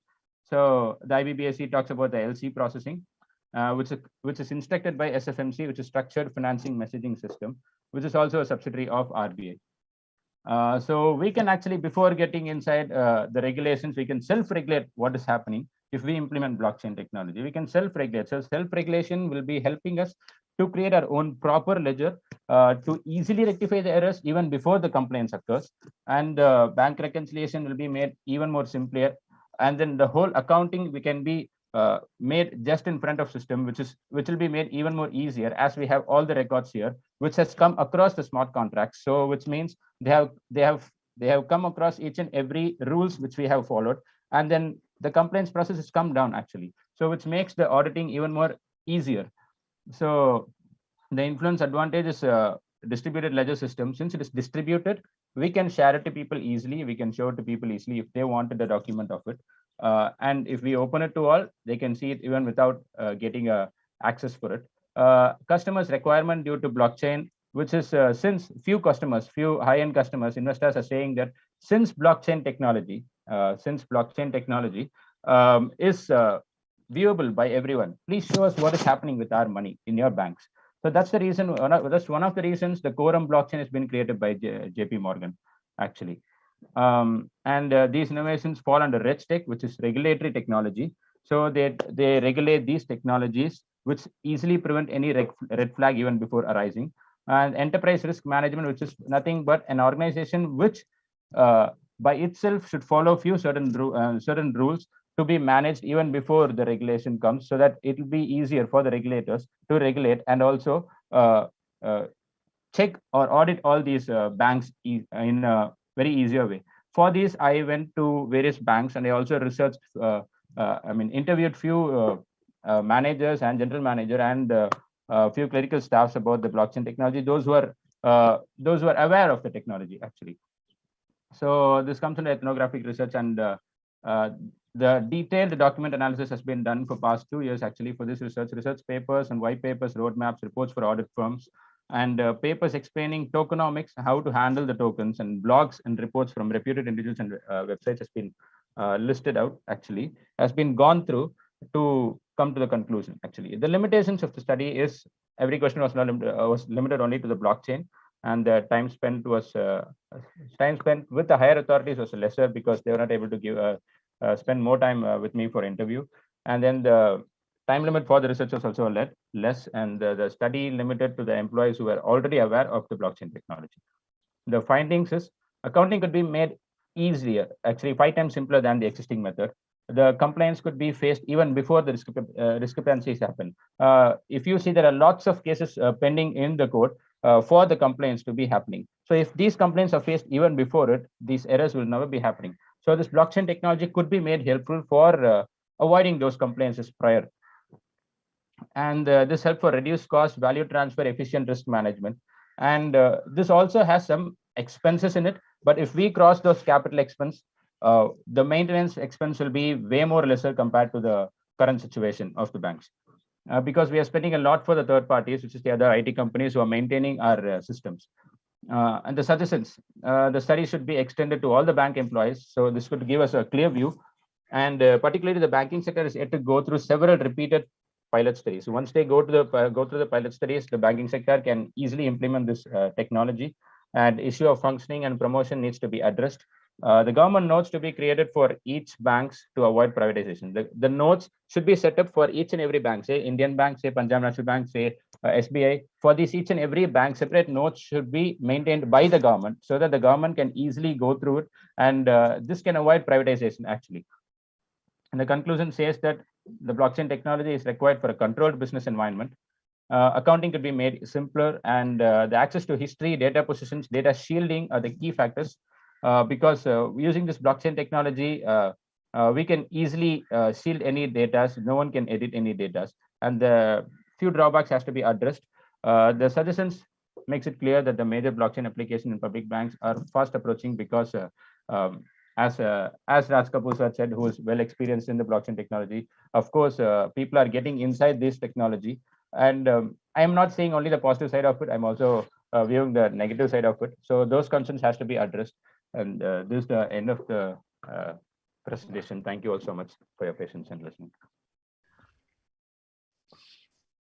Mr. Sidikia, thank you very much. Yes, this is Zedi here. Yes, I think it is. Thank you for giving a kind of a quick overview of blockchain and how you and your research about how the bank and the accounting and how it will make it simplified, and also the distributed ledger system. I have kind of very many different questions came up as you were sort of presenting, because you did cover a range of blockchain related aspects. But I'll just limit, and if anyone else wants to ask a question, I just I know that HDFC Bank and even ICICI Bank, they're already using blockchain for international the transactions. So what you're saying that it will eventually will happen within the country, and so that seems to be a good thing. But in your opinion, you've done a very exhaustive research. In your opinion, what trends you foresee going forward in the blockchain, specifically with related to in relation to what you discussed, your research, maybe bank or finance or any other financial transactions? Sir, actually, I see that this could be even made even more easier from the interviews done from the managers. Actually, they have found it way more simpler than the current system, what is happening right now. And they have found that the maintenance has come down eventually, I mean, like enormously compared to the current system. So this could bring in the profits actually. So they are very much interested in bringing in blockchain technology in each and every process. So they are starting with the KYC process actually. So once they put the KYC transactions inside the blockchain, they can find out how it works actually. And then later on, they are planning to put in each and every single transaction related to payments and the receipts actually, sir. So I think they are liking the technology, but it's subject to huge regulations actually, sir. Yeah, you also mentioned about the smart contracts. Yes, any specific example how this will happen? Sir, actually, is from what I've gone through. Smart contracts are the contracts which is done before getting inside the blockchain technology. So which is not which is not inside the technology. It's done before the technology. So we can frame a contract, like say if I want to collect a loan from one person. If I'm giving loan to one person and I need to get collateral for all those things, and that process takes a long time in the current situation. If as everyone knows that. So these smart contracts might make it more easier, more effective for all these documents to be settled even before getting inside the final process actually, sir. So this may help to regularize the process and even fasten the process than the current scenario actually, sir. Yeah. Okay, very good. This is a very generic question. So normally people say that blockchain is a very, what I would say, very resource intensive in the sense, like, because the way it operates, it requires a lot of computing power. How one can make it more eco-friendly? Yes, do you have sir. Anything to say about yes, it? Sir. So wonderful, sir. Thank you so much. I forgot that point actually while presenting, sir. So the size of a block is actually 1 MB, sir. If you see the size of a Bitcoin blockchain, the block is actually 1 MB. So in this block, we shouldn't be thinking of putting in any image or videos or any set of bigger files actually. Only the information can be put in. Then how we can save all these images or videos which we wanted to put it in blockchain? So in that case, we can put it in some other space and we can change it into a hash function. And that hash function can be linked inside a blockchain, sir, actually. So we are shortening each and every details and we are linking those transactions here. It doesn't mean that we click here, we can go see there. It just means that the header of all these transactions are stored in the blockchain technology. So we have a proof for the future. For even if a company gets closed, we can simply access to the blockchain of that company and go to the previous transactions and see where those files are saved actually, sir. So to specifically speaking, proof of work, of course, requires like how you said, all these non-environment friendly transactions, things. But in case of proof of stake, all these things are coming down, sir. So that's the reason the Ethereum which is the world's second largest cryptocurrency. And also, I would say world's first efficient platform for blockchain is trying to move from proof of work to proof of stake to improve their efficiency actually, sir. So I think in future dates, we will not be having any non-eco-friendly problems, I guess, sir, actually. All right, the technology always tries to solve. Okay, I think it's almost close to lunchtime, but I'm just tempted to ask you one more question.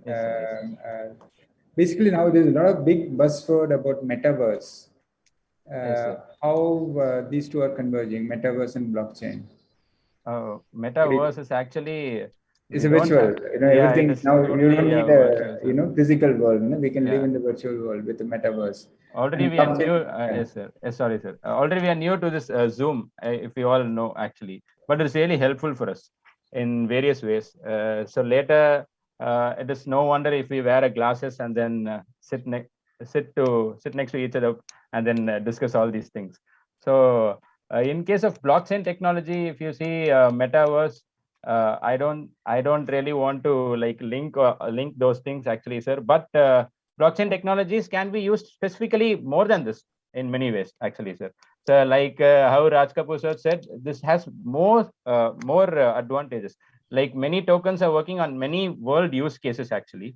So of course, metaverse is a use case, but I think it is like another speaker said, it might be more disruptive, I guess, sir, or it might make us even more lazier. Okay, good. Yes, sir. There was one, you don't have to answer this. There's a lot of these traditional fund management systems are there. Yes, like sir. say chit fund. You must have heard about chit funds. Yes, sir. Yes, sir. So whether this kind of traditional financial transactions, can they benefit from blockchain? The financial And it has transactions come out as a question. Okay. Yeah. Yes, sir. The financial transactions might actually change. These traditional methods might actually change through this blockchain technology, because currently there are various financial technologies happening through this blockchain.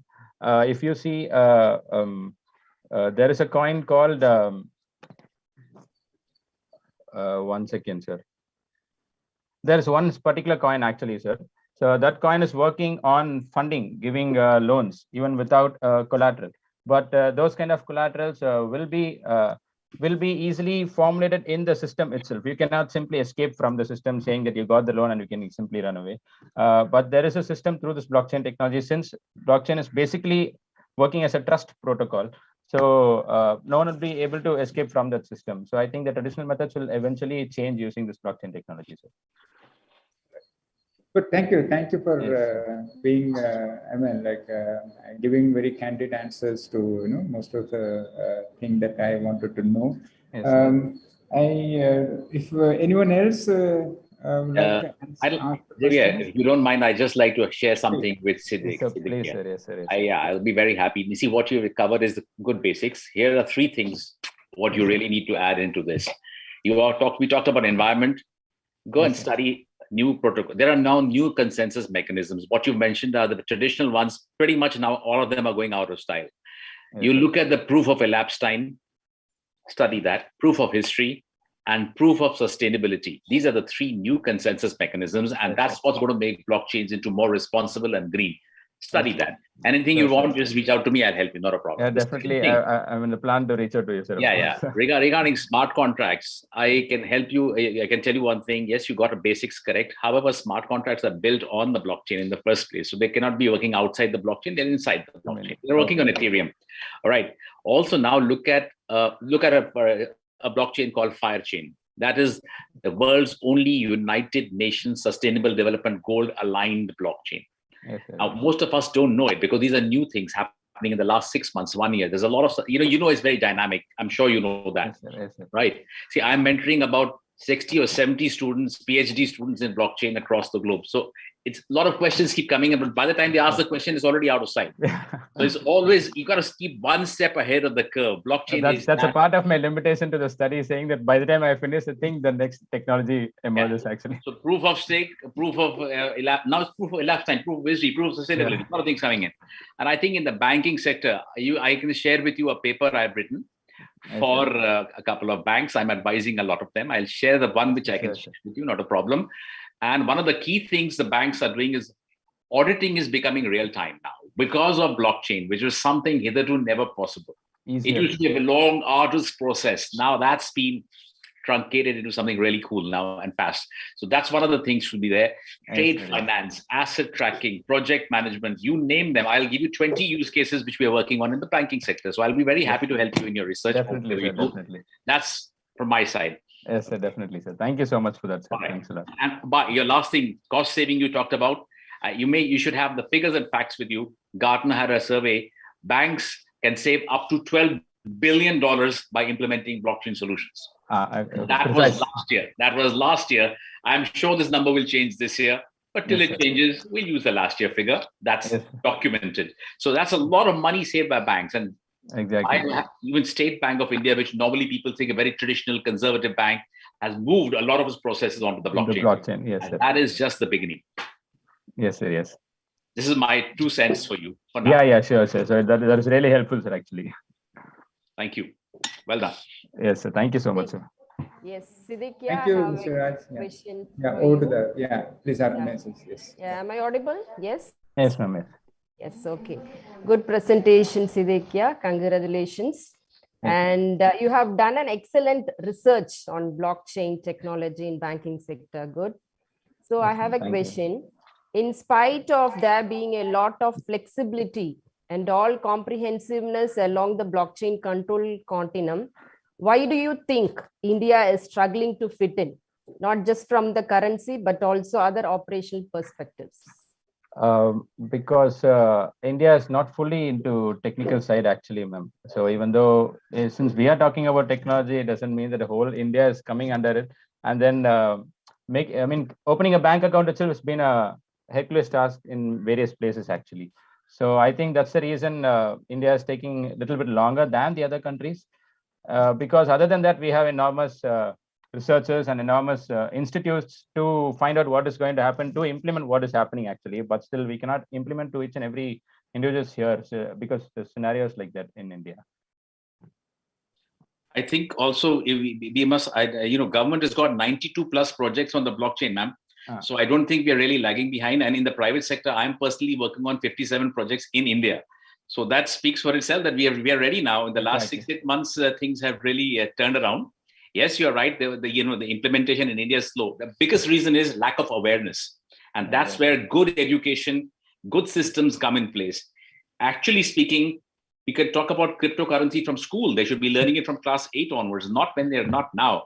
We don't teach our kids. Our system is flawed somewhere. So we can actually try and make a bit integrating into our existing curriculum, because every aspect is going to be on blockchain at some point of time over the next 15-20 years. So either we will be ready for it or we struggle a little later. So now in India, I'm working with very conservative companies which nobody can imagine on blockchain, all of a sudden wanting to go on the blockchain. So things are changing. The tide is changing. Yes, sir. Actually, adding to Sir's point, the blockchain community is actually looking the future, just like how if we would have missed internet in 2000 or 1999. Now, currently, we've been lagging in the whole world, actually. The same way, if we miss blockchain now, maybe I think we'll be lagging like 15-20 years later. It'll be very difficult to cope up with the other economies, actually. We got to turn it around fast. Yeah. Yeah, good. Thank you, Siddiqia. Yes, ma'am. Thank you so much. And I thank my supervisor, my guide, actually, and mainly God, my mother, and my wife, and my friends. Thank you so much, everyone. Yeah. Thank you, Mr. Siddiqia. I think a lot of questions were asked, and you did a very informative session. And thank you, Raj Kapoor, sir. Very generous of you to offer your help to the research scholar. That's my pleasure. So, yes, so we have come to the end of this first session. I thank one and all present here. So now we will be breaking in for lunch, and we will meet again in a different YouTube link posted in the chat box for the participants. And we will join at 2 for the second panel session. The feedback links will be open for your attendance for the participants, and for the Loyola College BCom Honors students, a separate feedback form will be sent to your respective groups. So please fill them up within the next 10 to 20 minutes. So once again, a big thanks to all the panel members and participants and the officials, college officials present. We will meet shortly at 2 o'clock for the second panel session. Thank you. Thank you.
Recording stopped.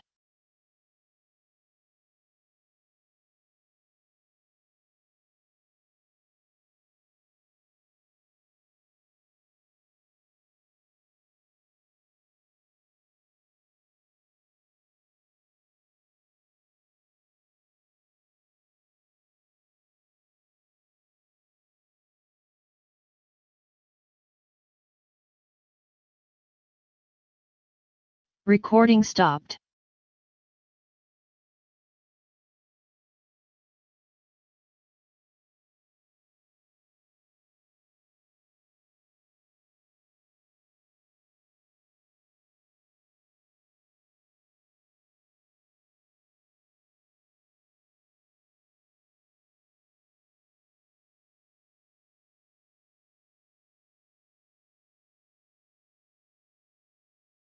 Recording stopped.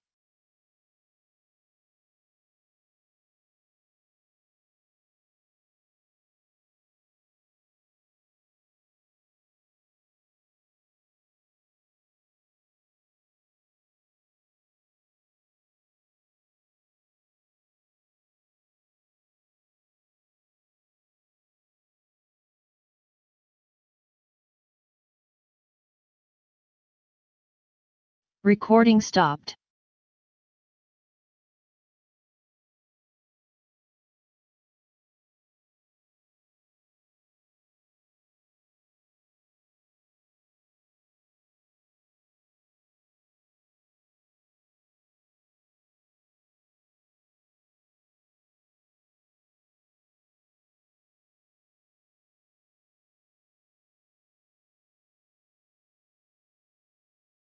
Recording stopped.